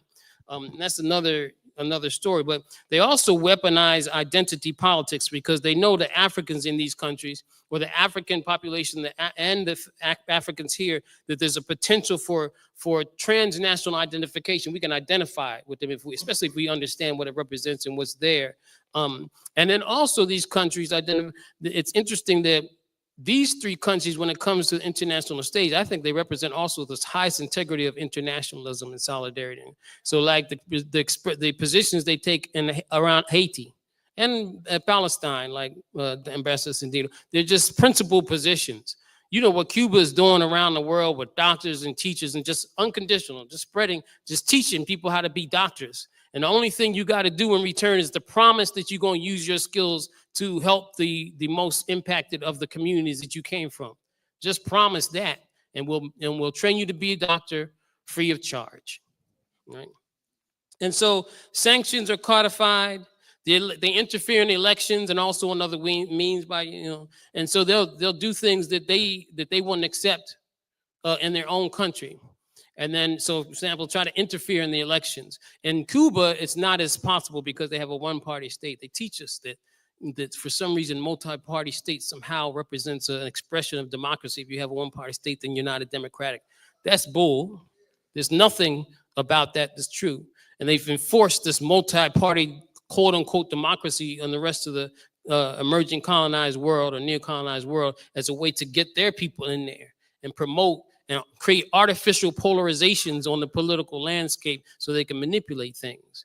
But due to at least Cuba's credit, they've been able to like establish and understand the role of the Cuban Communist Party in the society, and also the electoral process, in which I don't know what the statistic is now, but it's like 80-some, high 80-some% to 90-some% of the people participate in the electoral process. I mean, that's democracy to me. And not only do the people, and this is the same, it's very high in Nicaragua, but also it's not just representative democracy where people represent certain geographical areas. They're people that have a voice in the policy that represent different sectors of society, women, youth, workers. That's a revolutionary state. That's what we need.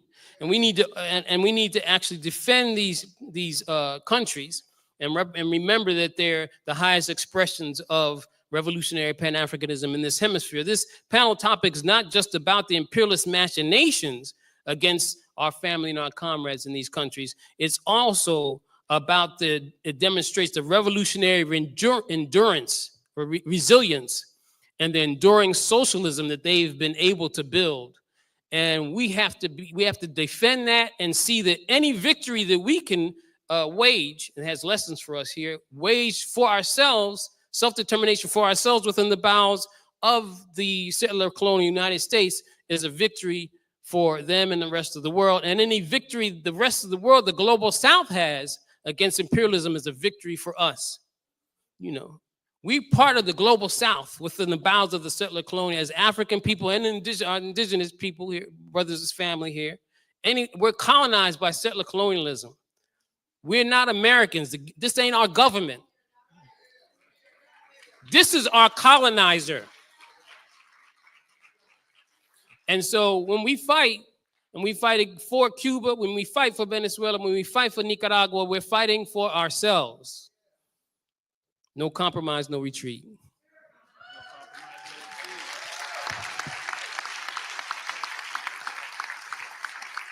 We will now open it up to the floor for questions. And please keep your question under a minute. Thank you. Puff, you coming around? All right. Raise your hands high.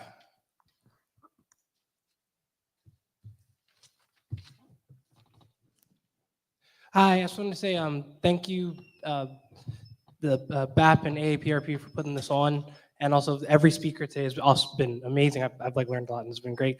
My name's Carrington. I'm with the People's Power Assembly and Black Alliance. No, excuse me. I'm so sorry. I'm reading all the stuff in the front. I'm sorry. My name's Carrington.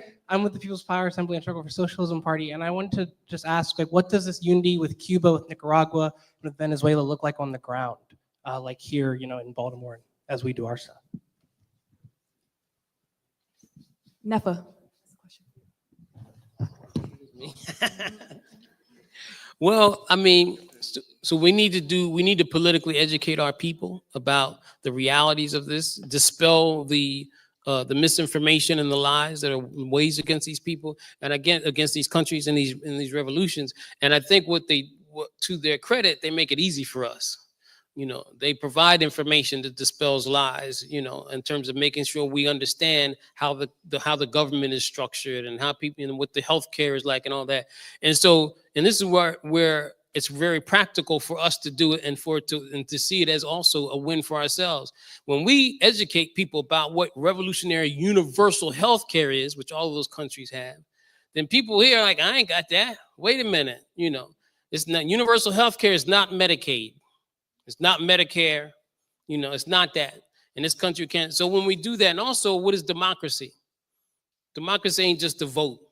The democracy is about the people being able to participate in the policies and the projects that govern their lives, being architects and agents of that. So we have to do political education. We got to mobilize and do what you call direct actions when they make imperialist machinations against these countries. When they're talking about leveraging, putting down another, what you call a nail or whatever, something in the sanctions, because they modify these things all the time. They screw in, they tighten them. When they tighten it, we got to be in the street. We got to get on television and news and write, you know, letters and do whatever.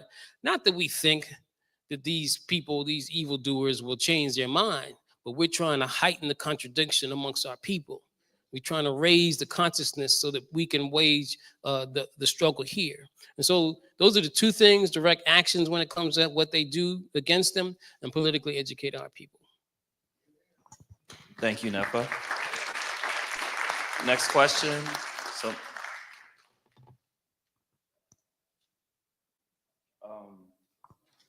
when the button, make sure there's no light on the mic. Yeah, the top part. Thank you. I was wondering, first of all, the speaking was brilliant. I was so glad to hear. I'm sorry, I just want to interrupt. Can you please speak up? Okay. I was wondering about the text that you were reading from. Is that something that I can find myself or online? Yes. Yes. What was it called? The one about Fidel or the entire presentation? I think. Both? Okay, so I've made it myself. Yeah. But I can share it with you if Thank you you so like. much. Yes, absolutely. Um, Yes, of course, of course. I also wanted to ask because I missed it. You said which countries make up this axis of resistance? Countries that are in the axis of resistance. Nicaragua, Venezuela, and Cuba. Cool. thank Axis you. of resistance. And, you said I think I don't know if I coined that term. I use it. Did I? I use it when I refer to those countries, axis of resistance against imperialism. yeah, no, I'm glad I'm here because I haven't heard about that one. No, I mean, why would you call it something? Do you have more? You were talking about a protracted war, and then you said multifaceted, and then you used a term that said multifaceted, and I didn't get the rest of it. A multifaceted and protracted war against the countries. It has many tactics and strategies that they use, and it's long. Does anyone else have any questions? Yep, right here in front. Right here. Hi, thank you so much for coming to speak to us today. I was wondering, like especially about Cuba, like what does unity with other Caribbean countries like Haiti look like? And like how does this play into like the war about like information and that kind of battle of ideas?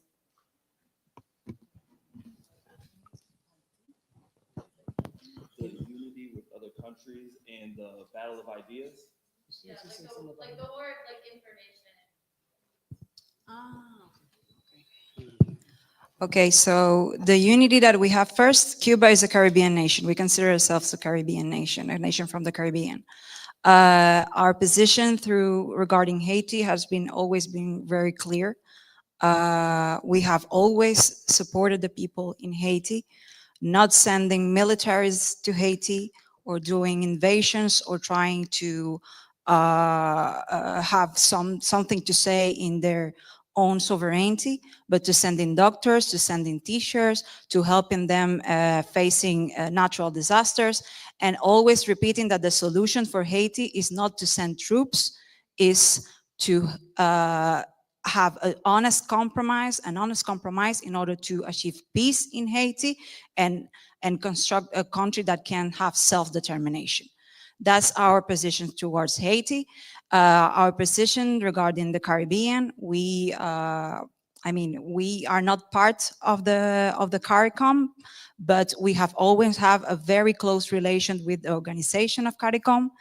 And we have always had the support of the Caribbean nations, even in the hardest moments, even facing the hardest pressures from the United States government.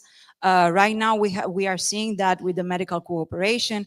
I don't know if many of you saw the travels that the new Secretary of State made to several Caribbean countries and the answers of the leaders of those Caribbean countries regarding medical cooperation there. But the answer to the pressures from the United States, from the Caribbean countries, where we rather lose our visas and the possibility to travel to the United States than expel the medicals from our countries. So this is the kind of relation that we have with the Caribbean.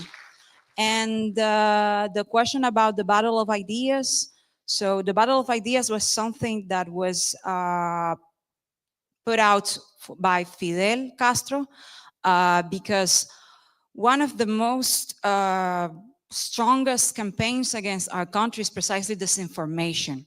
And Netfa was talking about what you can do in order to help Cuba, Venezuela, Nicaragua. And one of the best ways to help us is to stay informed.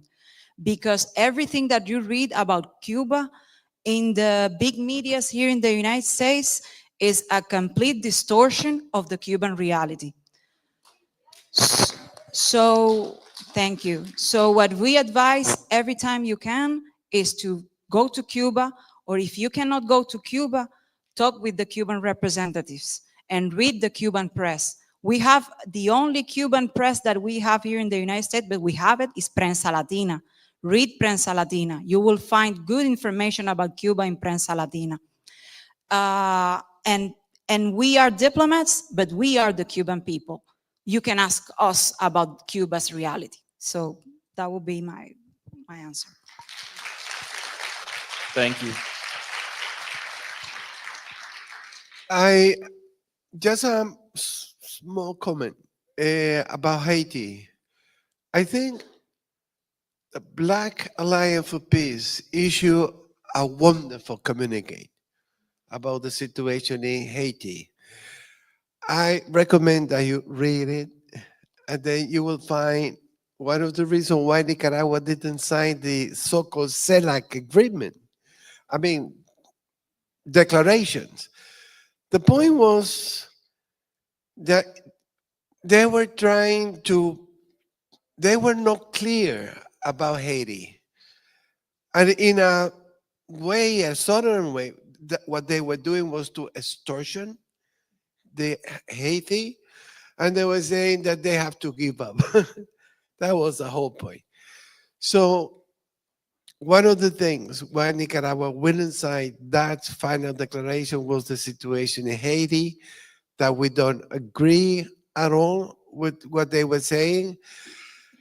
And then about keep fighting, don't give up, resist, demand the end of the blockade, demand the solidarity with the people of Haiti, and remember, contribute to make Palestine free.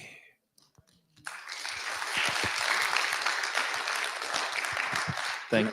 Can I just make one? This is a information, little history. Back in 1994, I think, the head of the U.S. intersection, it was in Havana. Then it was an intersection before it was an embassy. Can't remember the person's name. Sent a memo to the Secretary of State. I think it was Warren Christopher. I can't remember. And it was talking about how they were trying to tailor the qualifications for asylum seekers from around economic and political asylum. They wanted more people to qualify as political asylum so they could say Cuba has human rights. And the memo was stating how much trouble they were having doing it, that they couldn't do it. They couldn't find enough Cubans that were really seeking political asylum. And then in fact, what they found mostly is that those that they were falling under categories were hustling them, and they could tell that they were hustling them. Cuba got a hold of the memo and passed it out to United Nations General Assembly. This is what we call the battle of ideas. One truth smashing 1,000 lies. Thank you, Comrade Nefa. For this next question, could we just get one of you to answer it for this next question?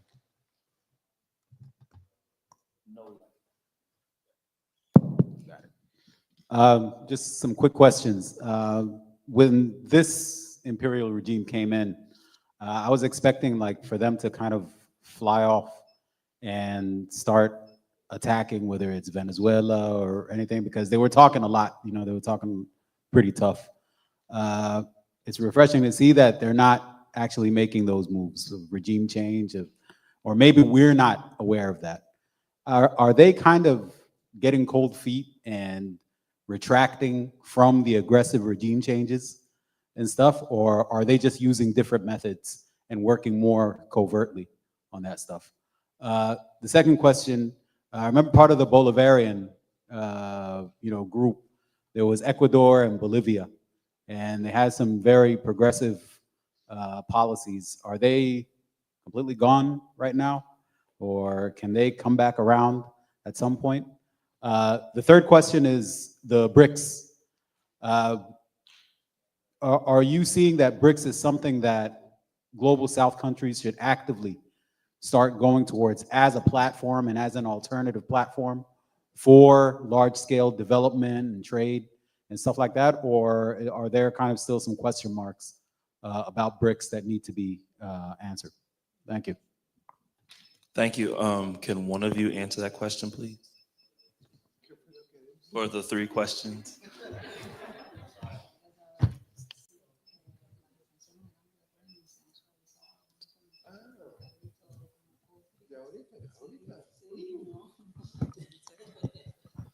Sorry, I don't hear well.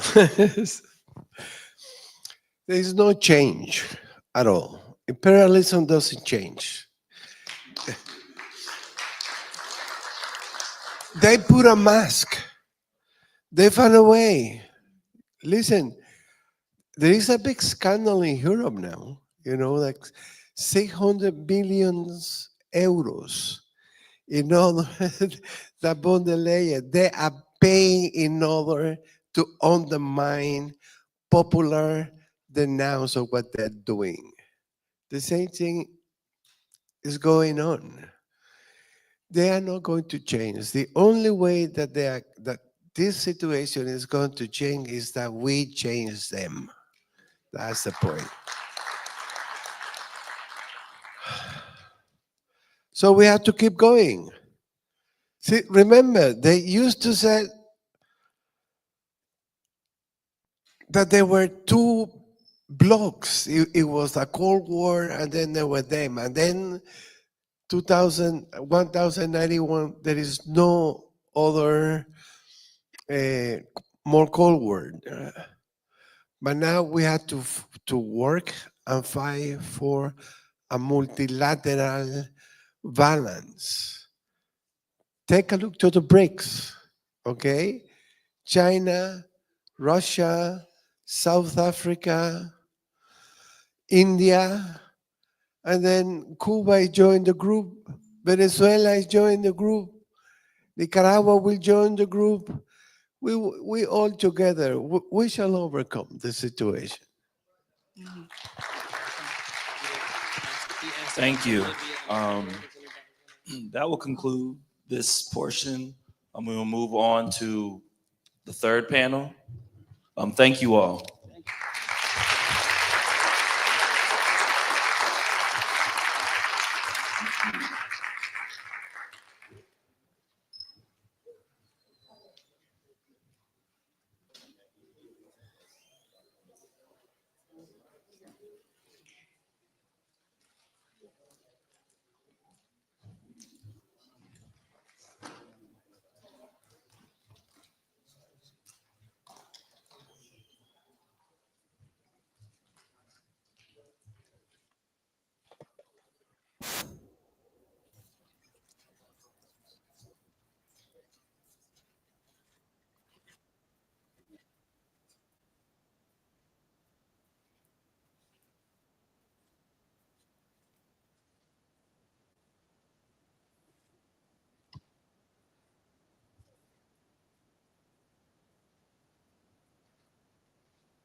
Hello, can y'all hear me?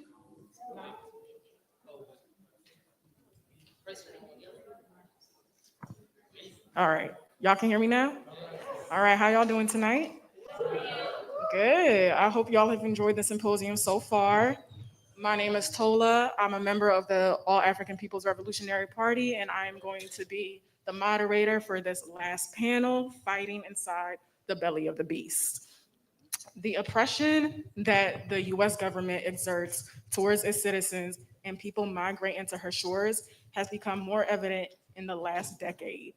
It is undeniable that the US is a settler empire surviving off the backs of the people it genocides and oppresses. People living here attempting to organize face political and economic structures that function as eternal colonies, as was discussed earlier, overt militarization of the police, and the institutional racism that shows up in all aspects of US culture, and much, much more. Our speakers will share with us what it looks like to fight inside the belly of the beast and how important it is to connect our fight internally to the fight against imperialism internationally. In the middle, we have Courtney Sargent. Courtney Sargent is Afro-Seminole Miccosukee and is a professor of sociology at the Community College of Baltimore County, or CCBC, where she teaches courses.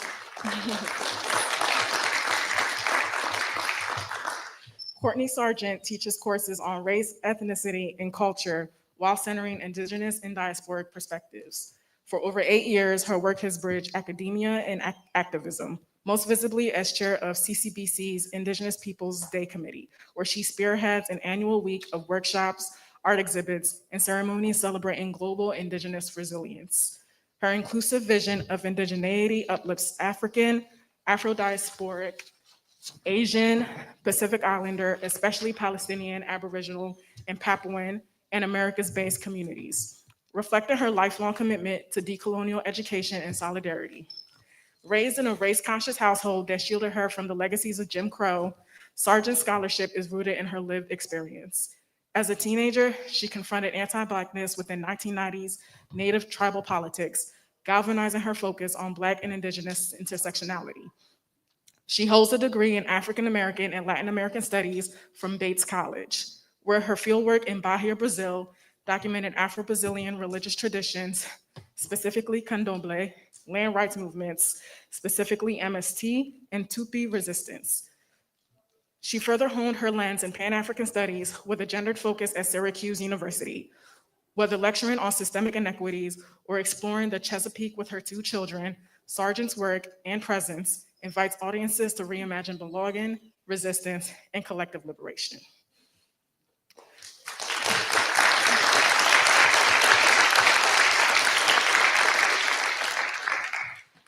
We also have Lubna, who is an organizer with the Palestine Youth Movement. And yeah.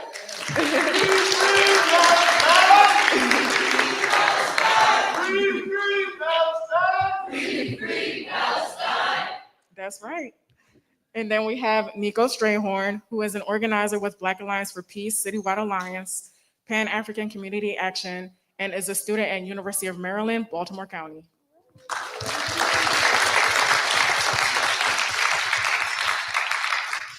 Each panelist is gonna give their take on fighting inside of the belly of the beast. I'll hand it off to Courtney to go first.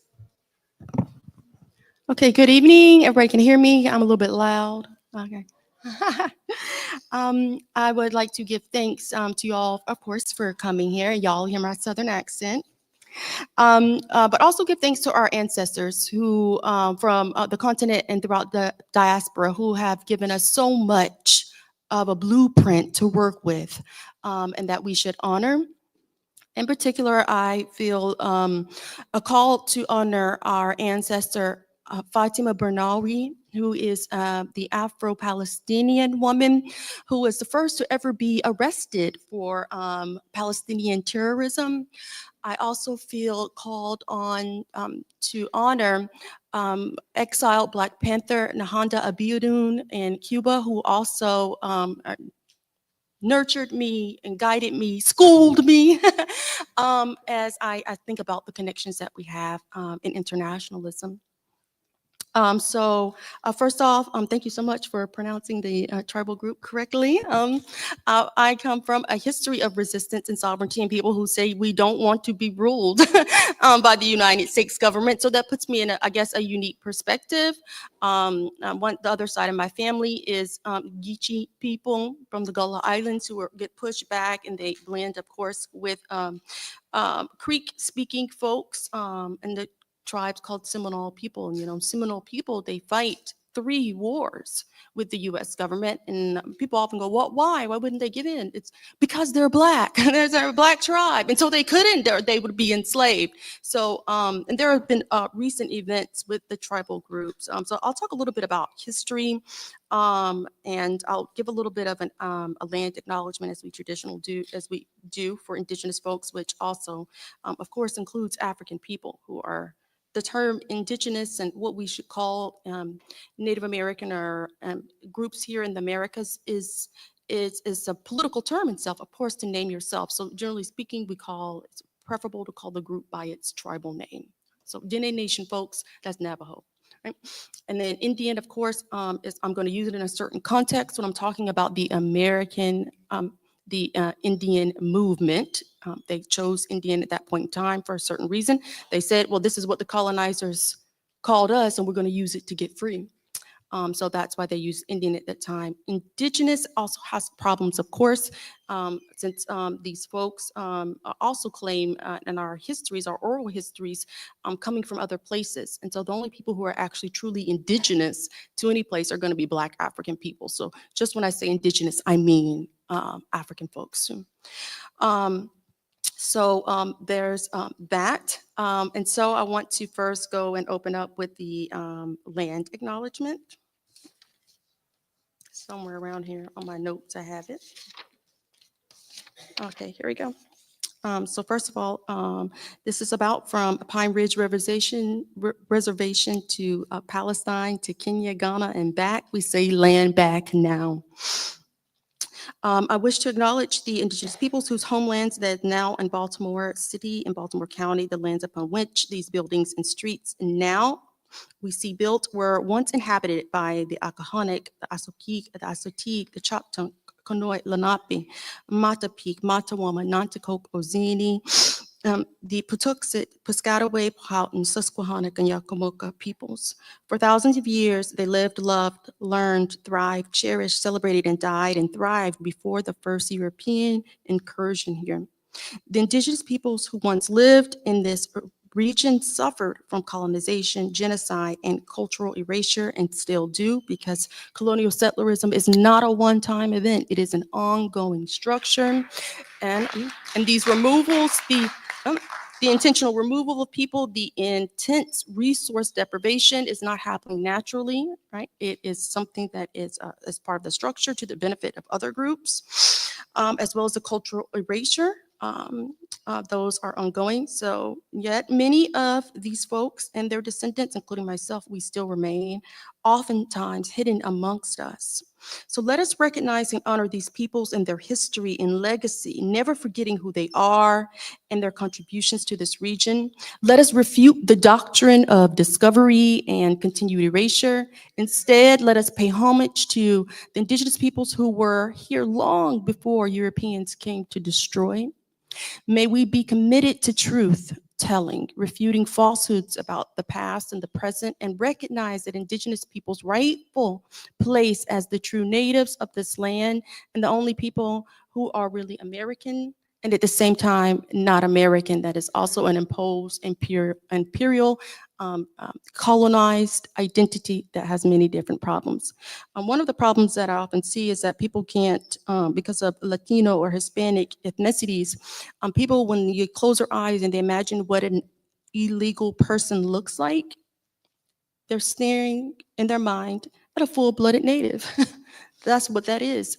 But because of colonial terms and nationalities like Mexican or El Salvadoran, these people can be white, of course, they can be Black, they can be mixed with different things. At the same time, the majority of people are going to be of indigenous Native American ancestry or descent.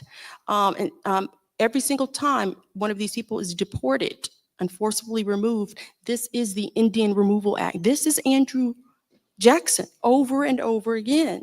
But it can be very difficult for people to see.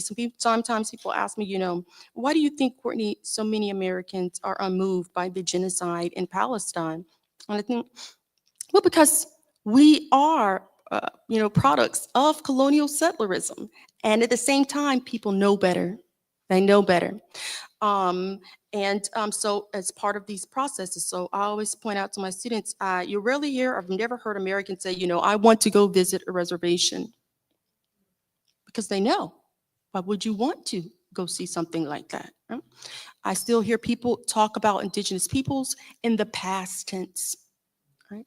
And I have my students say oftentimes, especially with Black and with brown folks, I say, let us all say together, I care about the future of indigenous children. I care about the future of Black children. It's a sentence so many people never utter. Right? And that's part of the colonial mind. And part of decolonization is waking up and seeing how even myself, right, we catch ourselves doing things and thinking about things in a way where we have, that reflects cultural hegemony in the sense that the norms and values of the dominant culture, which represents, of course, the wealthiest and elite, most privileged, capitalist, bourgeois entity in our society, is controlling our thinking, our interests, our curiosity can be controlled by them. And so I ask that if you take anything away from this, please begin to question what you even find yourself interested in. So I will say that. I will talk a little about the indigenous, the American Indian movement. A lot of people don't know how militant the group was, and it is, they saw themselves as a history, a continued history of, you had Sitting Bull and you had Geronimo and you had Wildcat and Osceola, you had the people who came before, but they saw themselves as part of that lineage of continued resistance. And we must see ourselves the same way. And seeing ourselves, a lot of people want to be revolutionaries. They want to plow the field. They want to go in and be the strikers, I would say. But you got to remember, we also we need fertilizers. We need people who stay the stay, who hold things down and do that back work to sustain movements. And so I consider myself as just one of those background folks. So I will definitely say that they also, I'll call them AIM, the AIM American Indian movement, was highly militant, and they worked with the Black Panther movement. All right, that's where they get their 20 points from. When they take over the Bureau of Indian Affairs and federal offices across, they had a 20-point program that they developed from the 10-point program from the Black Panthers.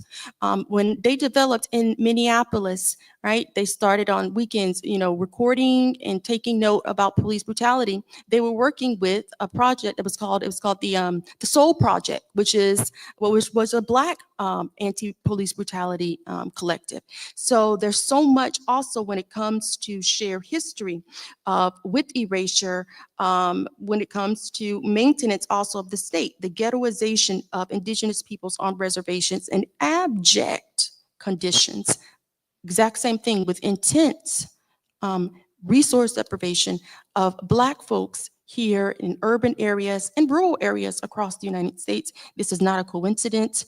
This is highly profitable to those who dominate at the highest levels of the social hierarchy in colonial settlerism. The same thing goes with Zionism, and the way it operates is a form of white supremacy to justify colonization over Black and brown folks. And so we need to be able to, at the most basic level, you can fool some of the people some of the time. You never fool all the people all the time. You damn sure ain't gonna fool no Pan-Africanist. But if you know how to put those together, and that's what I generally do, help students to see that these are repeated processes over and over again. The United States government and whatever entity it has, it launches over 1,500 military interventions and wars. The U.S. has gone to war the most with Native American peoples. And so sometimes when I talk to even people in the Palestine movement, I said, don't worry. By the way, we're still here, right? And at the most fundamental level, we outnumber, we'll never forget, whatever it is, working class people, as people of color, we outnumber those folks. And they will bring whatever but we remember who we are. We remember who we come from.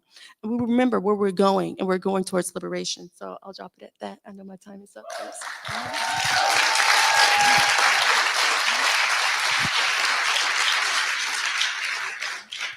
Thank you so much. Passing it on to Lubna. Hi, everybody. My name is Lubna. I'm an organizer with the Palestinian Youth Movement. Thank you for all being here today, and thank you for the invite from the organizers. I'm going to be primarily talking about organizing within the Palestine Liberation Movement from here in the belly of the beast. So today is day 594 of the US-backed Zionist onslaught in Gaza. It's been over 3 months since the Zionist entity has broken the ceasefire, and over 2 months since any aid trucks have been allowed in. Palestinians who survived the nonstop bombing by the Zionist entity then faced starvation as a result of the Zionist-made famine. And all of this is not only being greenlit by the United States, but also funded with our tax dollars with these seemingly never-ending blank checks that the US keeps writing to the Zionist entity. Here in the United States, the Trump administration, in line with a long history of cracking down on anti-capitalist, anti-imperialist, anti-racist movements, is attempting to sow fear and chaos into the Palestine liberation movement by threatening deportation and imprisoning people like Mahmoud Khalil and Rumaysa Ozturk. Every other week, free Mahmoud Khalil. Every other week, the Trump administration is also trying to pass laws that codify these repressive acts, like laws against boycotting Zionist-made goods, or even enabling the Department of Treasury from stripping the tax-exempt status of organizations that it suspects, with no actual evidence required, of supporting what the US is deeming as terrorist organizations. And despite all of this support from the United States and the conditions in Gaza, the Zionist entity and Zionist society in general is still fracturing. Their only point of unity is violence against Palestinians, with their only disagreements being against the scale and the speed of the genocide. The Zionist entity itself is unsustainable and could never stand on its own. And it's not just a matter of being supported politically by the US with some weapons and a few dollars. We're talking about on the order of hundreds of billions of dollars from the West on a yearly basis. So we have to ask, why is the US propping up this settler colonial state that's costing it hundreds of billions of dollars? And the only real answer to that is because the Zionist entity acts as an imperialist outpost in the region and fulfills the US interests in the region. It's the card that the US keeps playing when they're dealing with other key players in that region. And we can look at the Abraham Accords and see how the US uses its powers and resources to push normalization between other countries in the region and the Zionist entity in exchange for some amount of monetary loans to these countries or some sort of political alignment. Like, for example, with Morocco, they recognize their sovereignty over the Western Sahara in exchange for normalization with the Zionist entity. We've even heard Biden himself state that if there was no Israel, the US would have to create one. Excuse me. We know the fate of the Zionist entity and the US imperialism go hand in hand. And when people reject Zionism in Palestine and around the world, they have to reject fascism here in the United States. And that creates a threat to imperialism. The genocide in Gaza and this unfettered support for the Zionist entity is also exposing fractures and contradictions within the Trump administration itself. For example, we have the America First crowd that wants the US to pull out of this support. And it's not because of a sense of morality or respect for Palestinians. It purely stems from their belief that the money should be spent differently than what it's being spent for right now. So when we see these fractures within the core of imperialism, it helps inform our tasks here in our role in the struggle. Because whether people see it or not, here in diaspora, we have a role in the struggle, and it's not just purely standing in solidarity with our people back home. We have to actively participate in the struggle, especially here in the belly of the beast. There's a quote by Che Guevara he says, "I envy you, you North Americans are very lucky. You are fighting the most important fight of all. You live in the belly of the beast." And that's true still today. Because the Palestinian cause has always threatened the US imperialism. Before Oslo, Palestinians were heavily organized wherever they were. There were all these institutions that existed and connected people beyond borders, connected us to our home, and provided people the opportunity to actively be political, and then Oslo came in and erased all of that. So it created this generational gap between this generation that was highly organized, and then this generation that now their only real method was just, independently claiming solidarity for Palestine. And then our generation now is we're trying to rebuild all of these institutions that were erased. And so this continues to be a threat to US imperialism today, because while Palestinian liberation may be the vanguard, it's a movement that unifies and brings together all types of anti-capitalist, anti-imperialist, and anti-racist movements. And that unity in struggle is what the US fears and is working to repress. And it's the same reason that Fred Hampton was assassinated for his work on the Rainbow Coalition. It's that unity across all these different struggles being brought together, threatening US imperialism here in the core. So why does this unity and struggle threaten imperialism? I think whether it's clear or not that our struggles are interconnected, the enemy ultimately sees the struggles as connected. And Zionist and imperialist powers, our enemies, are strategically connected themselves. Malcolm recognized that with US imperialism and Zionism, we're not dealing with two separate enemies, but one global structure of violence that seeks to annihilate and subjugate Black and brown people. There's even a book called The Palestine Laboratory, and it talks about how the Zionist entity uses Palestine as a testing ground for weaponry and surveillance technology that then they export to the rest of the world. Everything they do in Palestine, the weapons, the surveillance, the police tactics, the indefinite incarceration are just tactics they test out and prove in Palestine and then bring here to the United States to use against Black and brown people. So then what's our role in the belly of the beast? Our role is to take up the struggle in an active way. Our enemy may have power, but they have vulnerabilities, and we have to target these vulnerabilities and contradictions that continue to develop within these oppressive powers. We have to sever the connections between US imperialism and Zionism and ultimately bury both. Palestine can't be free while US imperialism continues to exist. So the way that we do that practically is to build a diverse mass movement, not just through mobilizations, but through organizations that can deploy a diverse set of tactics to achieve an arms embargo. And that's what we were doing with the Mask Off Maersk campaign. So for those who aren't aware, Maersk is a logistics company that has been supplying genocide to the Zionist entity to commit in Palestine. And we're working to now just expose them and have them cut ties with their shipment of military cargo from here in the United States to the Zionist entity.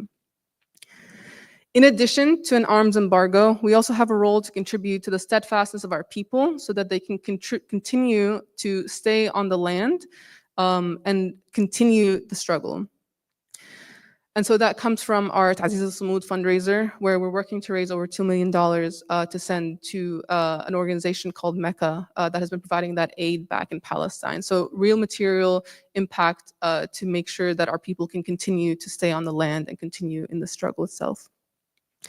And we don't have to build all of this from scratch. So despite Oslo wiping out all these organizations and institutions, we're standing on a path that was paved by generations before us and will continue to be built by generations after us. And it's with our unity and struggle and our building our power that we'll overcome these oppressive powers. Thank you.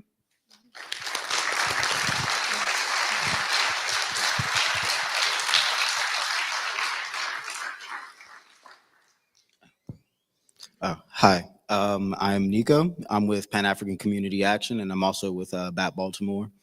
And so Pan-African Community Action is a grassroots group of Africans based in Southeast DC, and we organize for community-led power. We are anti-capitalist, and we stand against all systems of race, class, gender, and sexual orientation-based oppression. And so we understand that the United States also is a settler colonial entity and that Africans are domestically colonized within this entity. We see that African communities are systematically underdeveloped, and while both labor and brain power are extracted for the benefit of white systems of domination. Something that's very important to recognize when we're organizing here is that militarization is very pernicious. It affects us all, and actually the militarization of society does not only make us less safe, but it also makes us extremely dependent on its machinations. So for example, the Secure DC crime bill was passed in 2024 after so-called, well, I guess record crime waves, murder rates or whatever, that was being highly reported in the DC media. And what this did was criminalize Black youth and made so-called drug-free zones, which were just redundant policies to be able to stack charges against people caught with possession of drugs, et cetera, And honestly, it was just a way to crack down on Black people, African youth. And you weren't allowed to wear masks anymore. It was a mask ban in there. If you were caught congregating in groups of 2 or more in a so-called drug-free zone, you could be harassed by the police, the Metropolitan Police Department. And something that was very striking as well is the amount of money that they put into policing the fares, right? Something that we think about is public transportation and how that's necessary, especially in the city, to get around, to be able to get your groceries, because a lot of African communities don't have grocery stores in them, at least in a readily available area. There are tons of food deserts, and you can't carry like your week's worth of groceries by hand, 10 blocks, right? So they are policing the fares, which is only $2, but they're spending hundreds of thousands of dollars on salaries to police $2 fares. They're putting up these like very high, I don't know if you've seen them, these extremely high barricades, so people can't jump the fare anymore to get where they need to go. And the people that are policing these fare things are actually other Africans, right? They're getting outside and they're getting off of the stops that are going back into the communities that are separated from the rest of like the wealth of the city. Something that I find interesting even is if you look at wards 7 and 8, they're separated, which actually has the most Africans in DC as they've been pushed out to the surrounding areas because gentrification has been hollowing out the heart of what used to be Chocolate City. Now they're sort of pushing them into behind the river, the Anacostia River, and it's kind of like a Gaza situation, really. They're containing them, into this very small place until they can move out into what we could call like our own Sinai or the PG County, right? I think that it's very important to recognize these patterns of domestic colonization and how it disempowers us. It's also just important to recognize how the education system is also a mechanism and also a tool of militarization. For example, a lot of the weapons programs, target our children at a very young age. You have these tech schools that are a part of, or that are across the city. And so in DC particularly, they find the children, they have you test to get into public schools, so you can see who is worthy to get the access to these resources instead of bringing these resources to the children. So we can see actually who can make the best use, even if they don't test the best, right? Because they want people to ultimately produce things that benefit, again, systems of white domination, not necessarily going to be an electrical engineer so you can figure out better and more effective ways to bring power to your community, but instead ways to go and bomb people, right? It's very depressing hearing people spend their whole time feeling like they're gifted, right? Getting into the gifted programs, going to school, getting these scholarships, and then all of a sudden they find out the only job they can get is at Lockheed Martin and Northrop Grumman. So what we do is we educate the community because we need ideological clarity in order to truly organize ourselves and leverage that power. The strongest power is knowledge, but in order to do that, we need to get together and hear each other's ideas. We need to bounce all that off each other. And something that we do is we do our Sada Shakur study groups every 2 weeks. And we talk about these issues, right? And we bring people from the community together to do that. We also realize that we can't just constantly be talking. We have to actually get out and start building these institutions of power. We have to start doing these community health programs, these community food programs, finding the gaps where we can fill in beyond just the welfare and nonprofit programs or whatever we can try to extract from the system. We have to show people that we could do this ourselves, right? That what was said earlier, USAID, for example, that exact system exists in the nonprofit industry here, right? They're not really building things. As soon as those programs go away, we're left with nothing. So we have to be able to show our people that we could do this ourselves, and we have to just put in our own work. And it's really hard because not a lot of us have a lot of time, and a lot of our jobs actually go against the things that we're trying to build, right? So we spend 5 days a week undoing the work that we do in our free time. So we have to work twice as hard in order to truly achieve revolution here, because Africans, it's not looking, it's great. We have a great moment here, but it's also, I have to admit, it's not looking also that great for a lot of our organizing efforts, because I mean, we could be doing better, I would say, you know.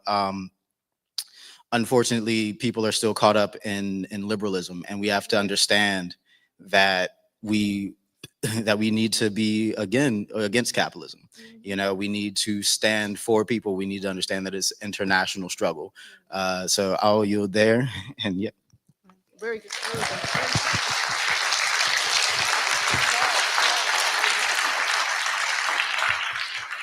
Thank you so much, Nico. And thank you to all three of our panelists. Y'all really gave us some stuff to reflect on.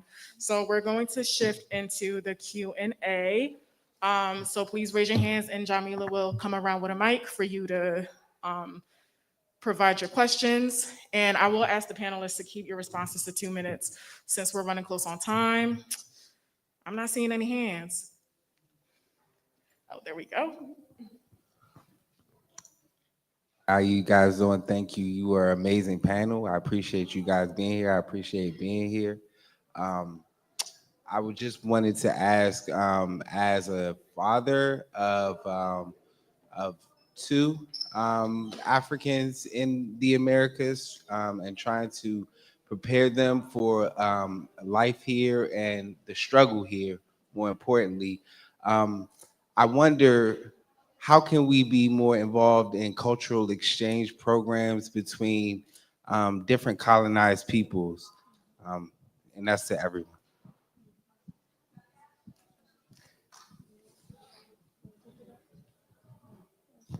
You know, and that's a good question, right? And I think that so much of the way that colonial settlerism works is to occupy, divide, and segregate so that we don't. I remember, for example, I integrated Alabama's gifted program schools, and I'm here in the flesh. I tell my students all the time, when you talk about race and racism, please give me modern examples. You don't have to go back to slavery, because I'm right here in the flesh. My mother integrated Alabama public schools in our county. So there's 2 generations. We're definitely traumatized by that, I would definitely say. But at the same time, that the way we're set up is that we don't get to know each other and each other's struggles. And then we have these instances, for example, you know, with the African in the line, the West African in the line, you know, said something rude to me. So now they don't like us. And you know, there is a history where we do need to have those conversations. So I think my 141 course is like really important, because I'm like, we're going to talk about Pakistan and India. We're going to talk about struggles of Afro-Palestinians. We're going to talk about these things that students have never talked about, but maybe worried about. At the same time, I think that as young, I was very curious, and I guess very against the system. So I went to Cuba when I was 17.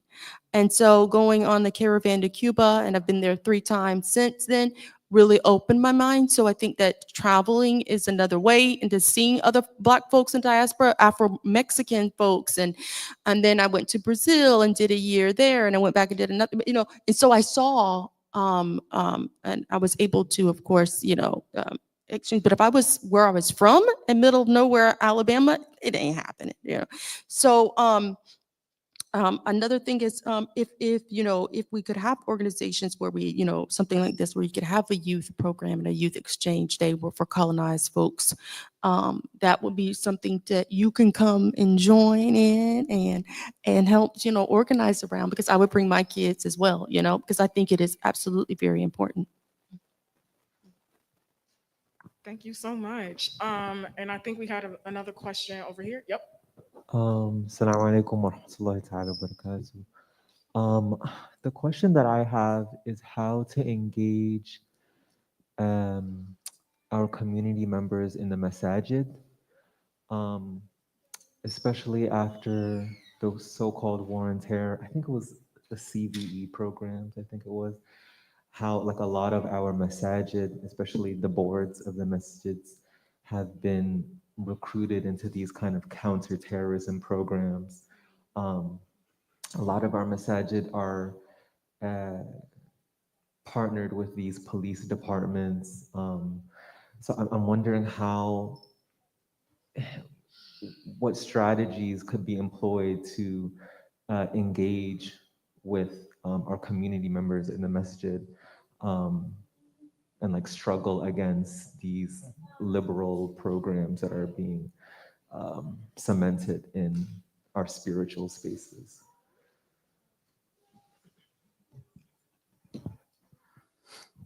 All right. Yeah, you're not wrong. It's a really difficult space. We struggle with it as well.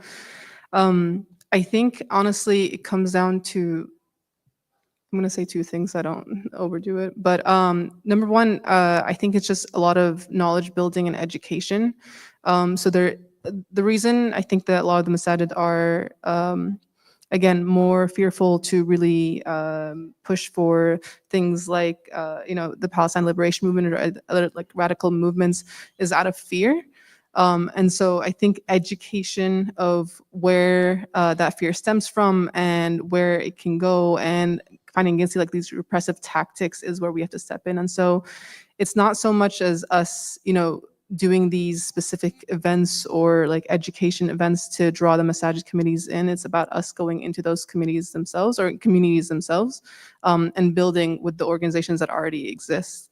We're never going to be able to build something that draws the people that are already very loosely organized around something to come to this other thing that they're already fearful of coming. And so we have to step into those spaces and intervene in that way. And so that is in the form of either going to, whatever community events it might be, or simply, town halls and intervening there.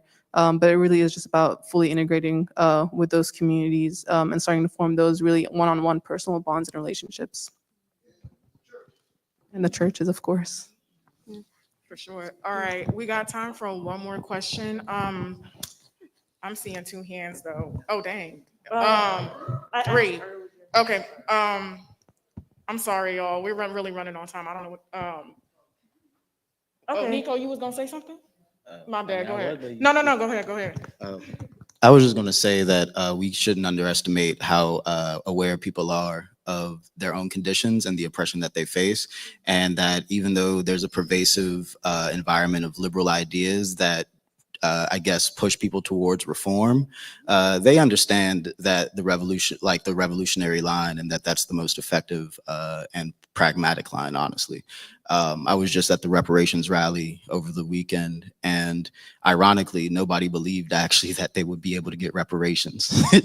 You know what I'm saying? At least not without, some real struggle, right? So I think that really just saying the obvious things, asking the obvious questions, and always asking the obvious questions, really not caring about like the form necessarily per se, just saying, hey, well, I don't, you know what I mean? Like, I don't know, like how is China doing colonialism in Africa with these bilateral trade agreements or whatever, and then they're like, oh, I don't know what that, I mean, that gets into the weeds, but just like really obvious questions. Do you think the white man really about to give you reparations? And then you can get somewhere, and really start talking about revolutionary ideas. What can we do instead to actually make that a reality?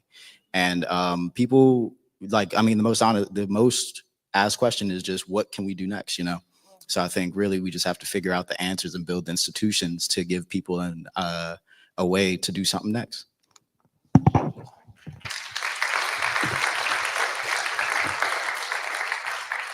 Thank you for that. All right, so I know we had three hands up, so I think the best approach is that the three hands ask the question, and then we have one panelist answer, and then we can. Okay, I'm being told no, so no more questions.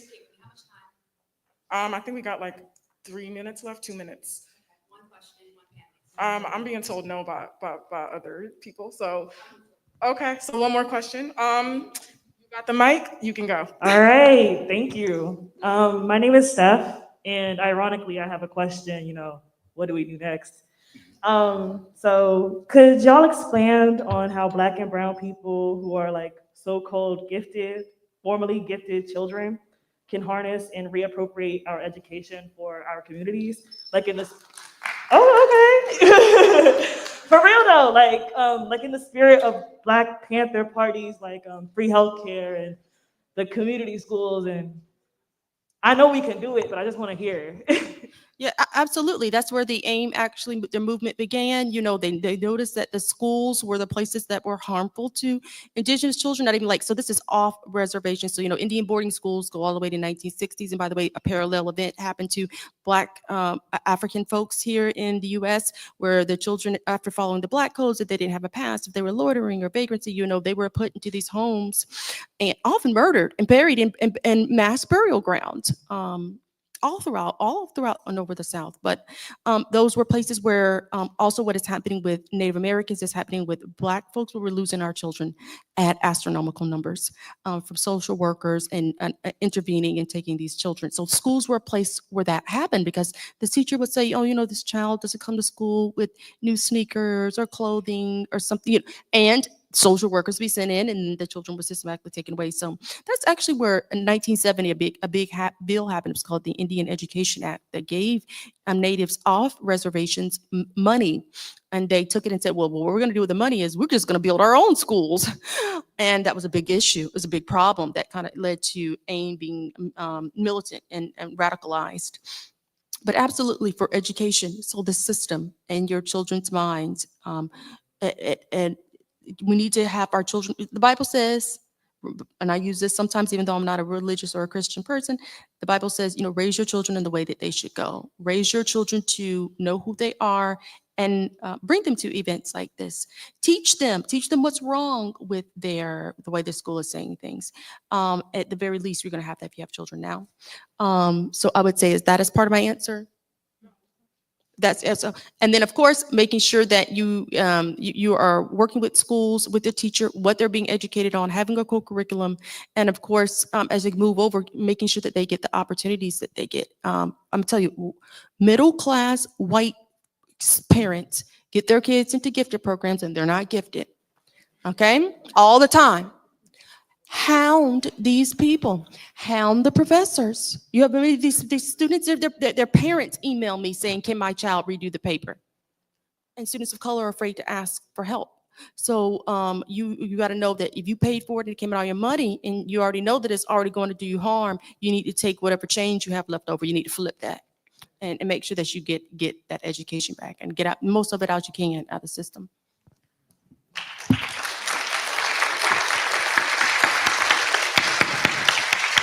All right. One more round of applause to all three of our panelists.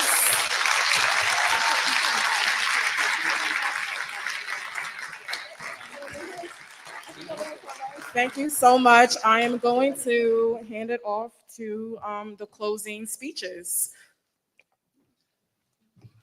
I'll leave the mic up here.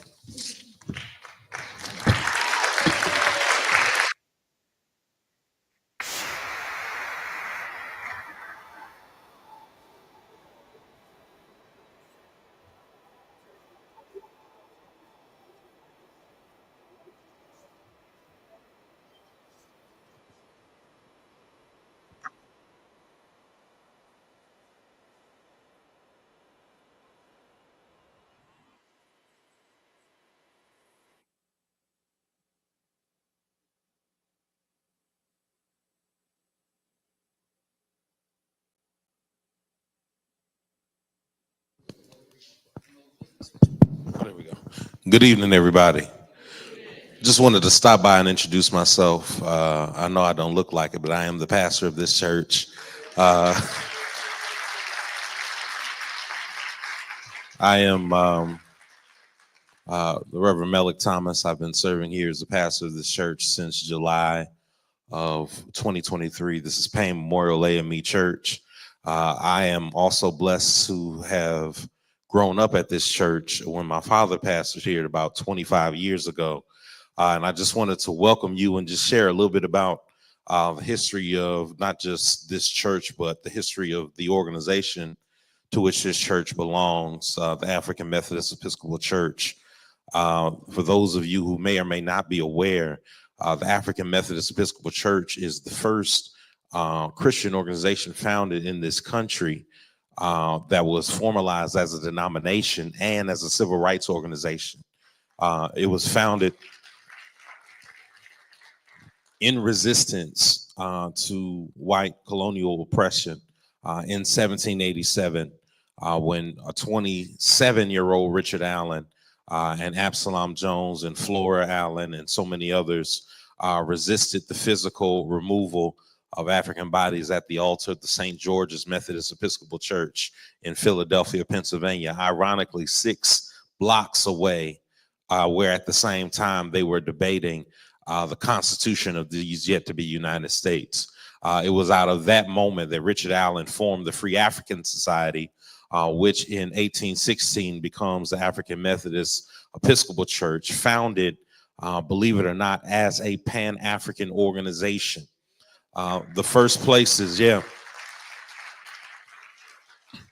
Richard Allen looks at the Haitian Revolution, looks at the way that Toussaint Louverture and Jean-Jacques Dessalines and so many others organized liberation on the island in the country of Haiti, that he took that inspiration and decided to have its first general conference, its organizing conference in an enslaving state in Baltimore in 1816. And so in 1816, the African Methodist Episcopal Church was formed in Baltimore, and the only limitation to you whether or not you could be a member is if you own slaves, you could not be a member of the African Methodist Episcopal Church. And for the last 200 plus years, our denomination has practiced. We have churches from here all the way to Malawi. We are in countries all around this world, and our desire and our goal is to see the liberation of the whole person, spirit, soul, and body, starting with those whose skin has been kissed by nature's sun. And I just wanted to let you know that I'm really excited to be able to, because before I was a pastor, I was a community organizer in Chicago and even in the city. And so I'm just really grateful to be able to connect with organizations that, in the words of the Migos, walk it like they talk it. And I'm just grateful to see what else can come out of this holy matrimony between faith and freedom movement and ministry. And so hopefully you will continue to feel welcome here at Payne Memorial AME Church, and anytime that you're in West Baltimore, feel free to holler at us. God bless you.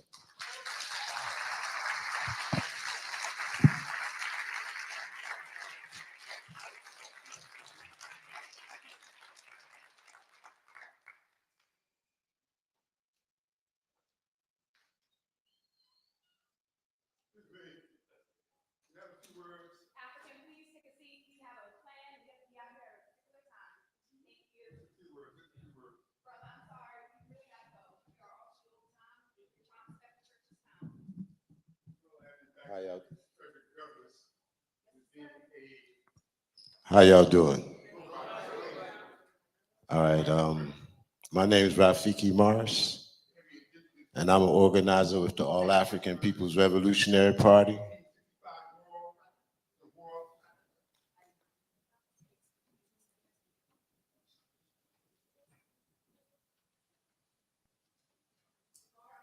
We gonna start over? Okay. How y'all doing? They gave me a hard job because time is up, and I like to talk. I'm an organizer with the All African People's Revolutionary Party. I'm also a member of the African Party for Independence of Guinea-Bissau and Cape Verde. And I'm a member of the Coordinating Council of Black Alliance for Peace. And first of all, I want to just thank everybody for your participation in African Liberation Day.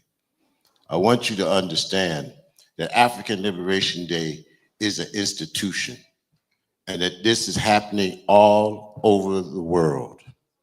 Everywhere that African people are, they are organized and they are commemorating African Liberation Day.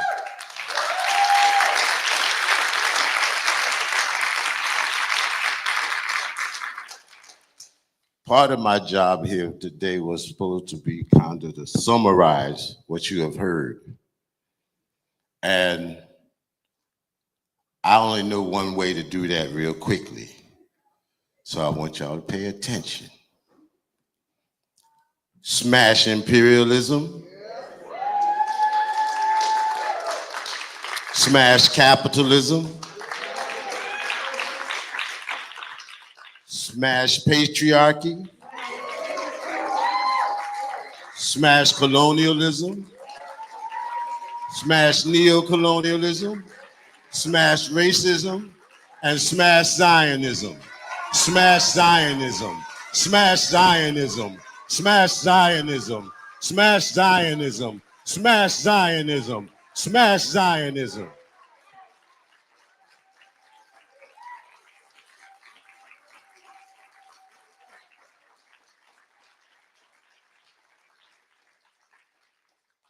We have heard a few examples of the struggles that are taking place in Africa.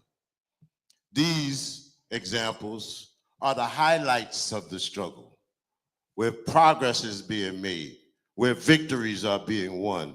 But we want you to understand that the struggle is not just taking place in these places. Everywhere in Africa, our people are fighting to be free of imperialism and colonialism and neocolonialism.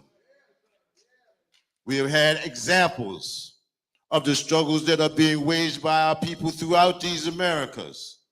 We've given you the premier examples of people waging struggle against imperialism, but we want you to understand that everywhere in the Western Hemisphere where there is oppression and exploitation of the native people, of the African people, of the poor people, there is a struggle taking place against imperialism.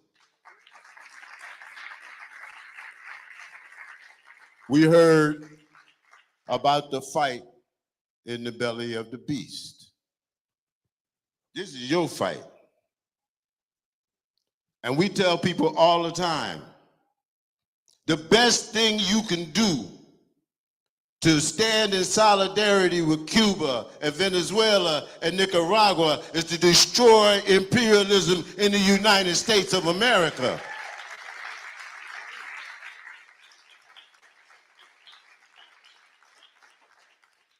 The Cubans don't need you to wage the Cuban Revolution. In Nicaragua, they know how to wage the Nicaraguan Revolution. In Venezuela, they understand how to wage the Venezuelan Bolivarian Revolution. The question is, do you know, do you understand what your role is in this revolution that our people around the world are fighting? These are different fronts of the same struggle.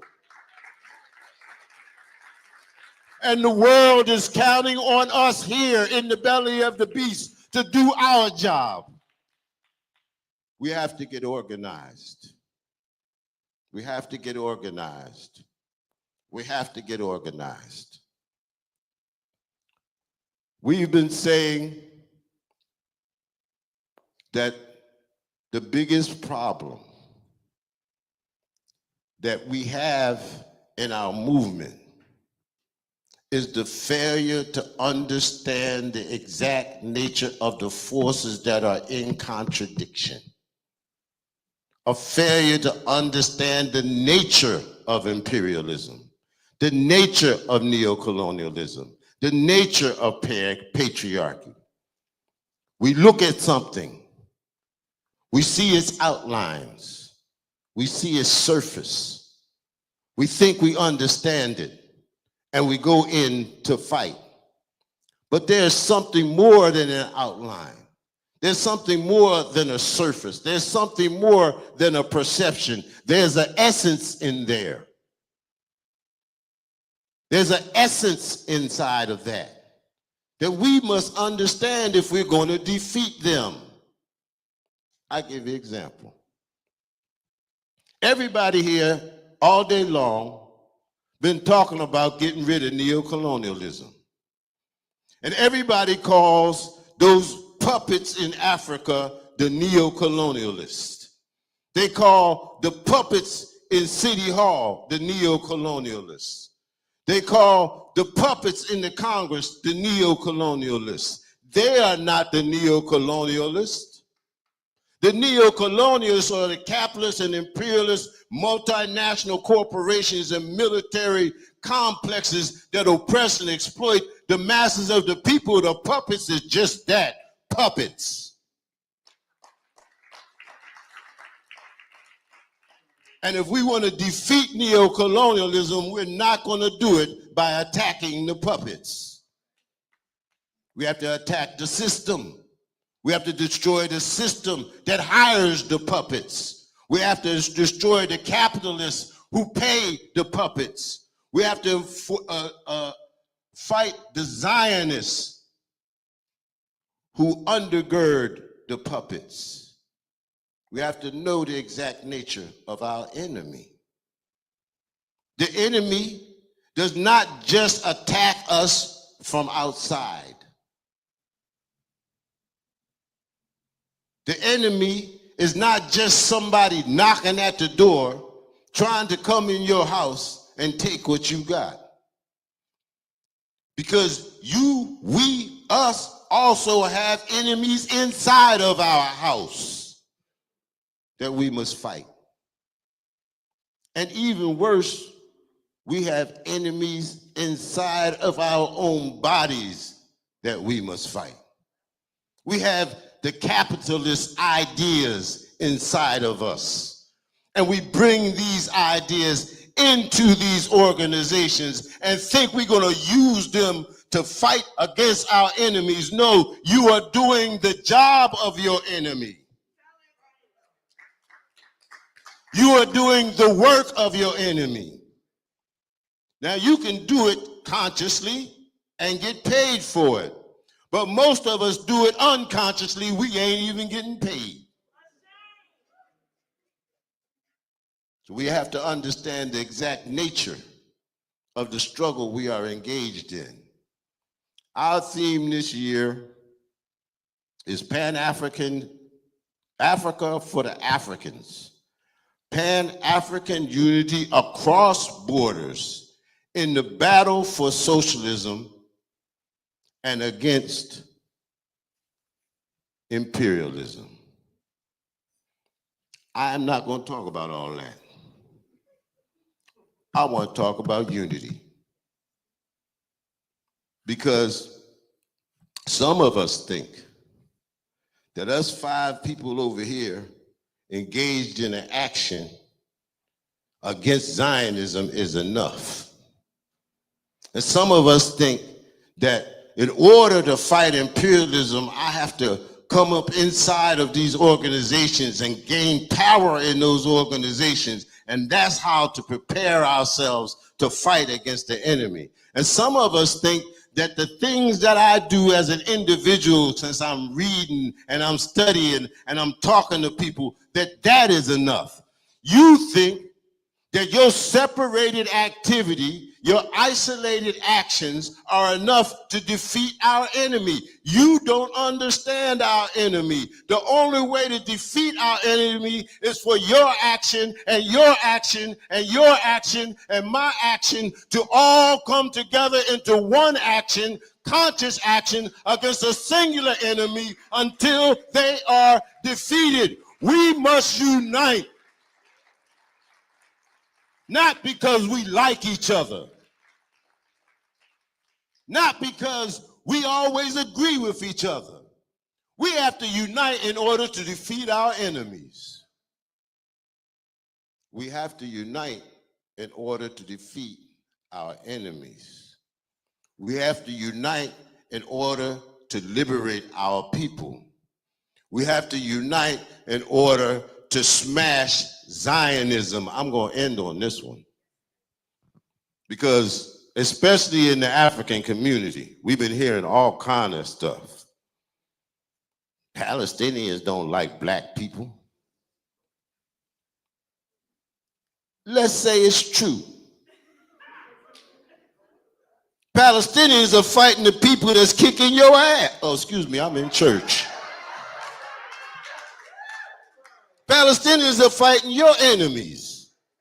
Palestinians are fighting the imperialism that stole you from Africa and brought you here and made you think you was American. Palestinians are fighting for your freedom. Why are you not fighting with them?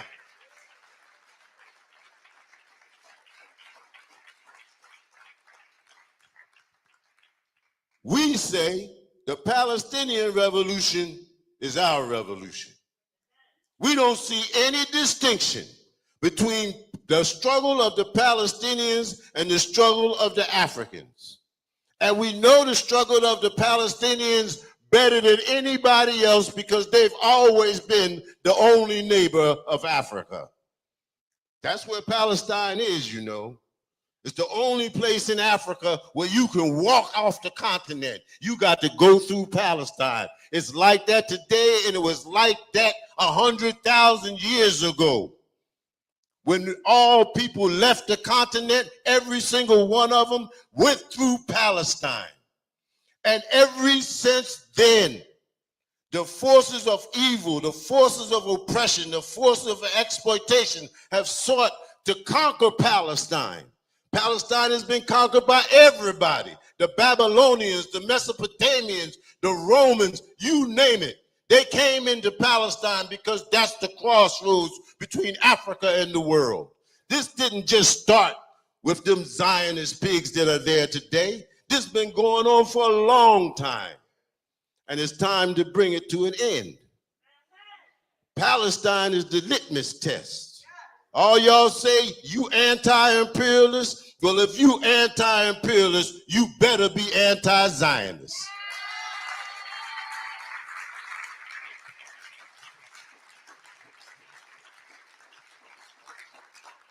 I told you I didn't have much time,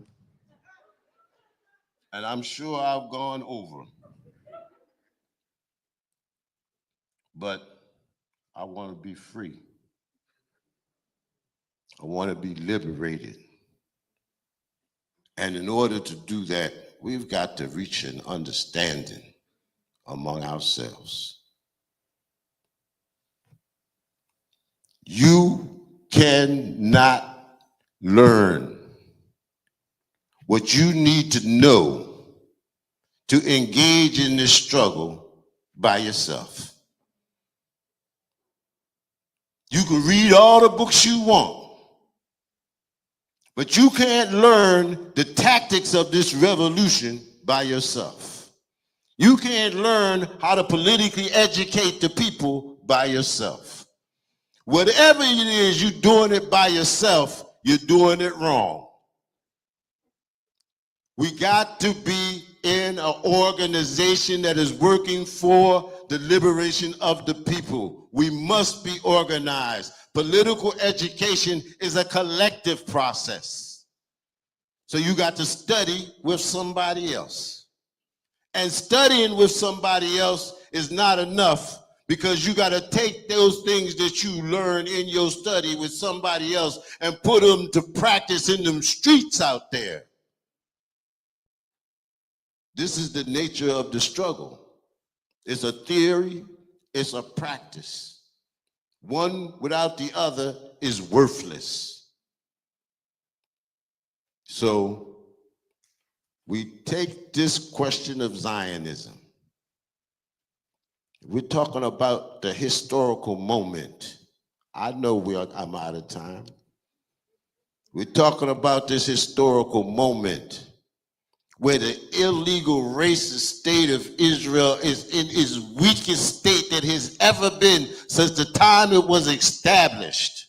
Nobody in the world supports them except the pigs who ordered them to do what they're doing.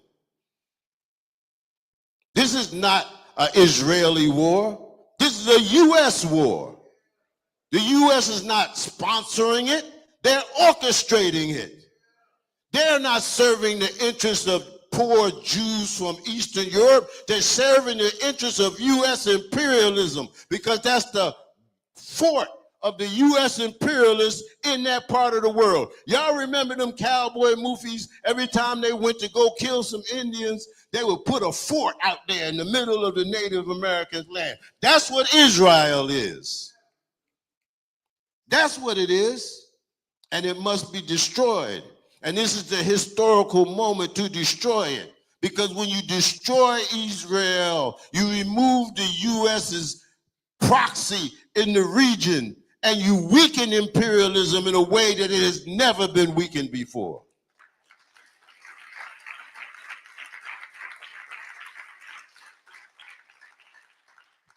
So I will end with this. Last year, we spent a lot of time in the encampments and in the rallies and in the demonstrations with the Palestinians. Almost every day we were there. And when we wasn't there, they called us and said, "Where you at?" And during that period, I learned this thing. They say that if you encounter something 7 times, it slips past your conscious mind into your subconscious mind. That means it gets beyond your rational thought and it seeps into your soul and your spirit. And there's all this confusion about the solutions for the struggle in Palestine. So I'm going to tell you the solution 7 times. And every time somebody asks you about a ceasefire, you're going to know what to say. When they tell you we need to lobby Congress, you're going to know what to say. When they say we need to just be nonviolent, you're going to know what to say. All right? So here we go. Smash Zionism. Smash Zionism. Smash Zionism. Smash Zionism. Smash Zionism. Smash Zionism. Smash Zionism. As always, our party wants to thank you for joining us at African Liberation Day. Baltimore has the longest continuously running African Liberation Day event in the United States. It has moved from day to day, from this day to that day, from this form to that form, from this park to that park. But it always takes place in Baltimore. There's an African Liberation Day. So we want to thank you for joining us for African Liberation Day. We want to thank you for sitting here and listening and paying attention to the presentations that have been made. We want to ask you to join an organization that's working for your people. And we want to say to you as we close out all of our presentations by simply stating, we stand with you, ready for the revolution. Thank you very much.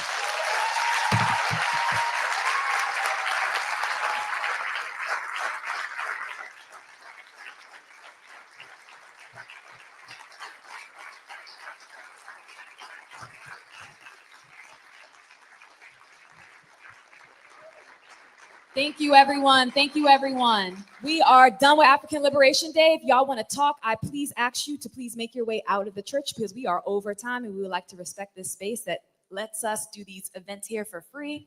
So please clean up your trash. There'll be a trash bag on the ground outside in like the sunroom. If you want to take any pictures, please hurry up because I'm about to cut down everything.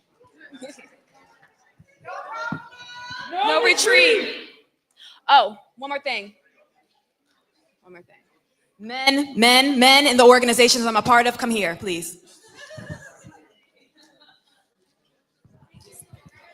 that little mic right there, can you bring it upstairs to Rashid?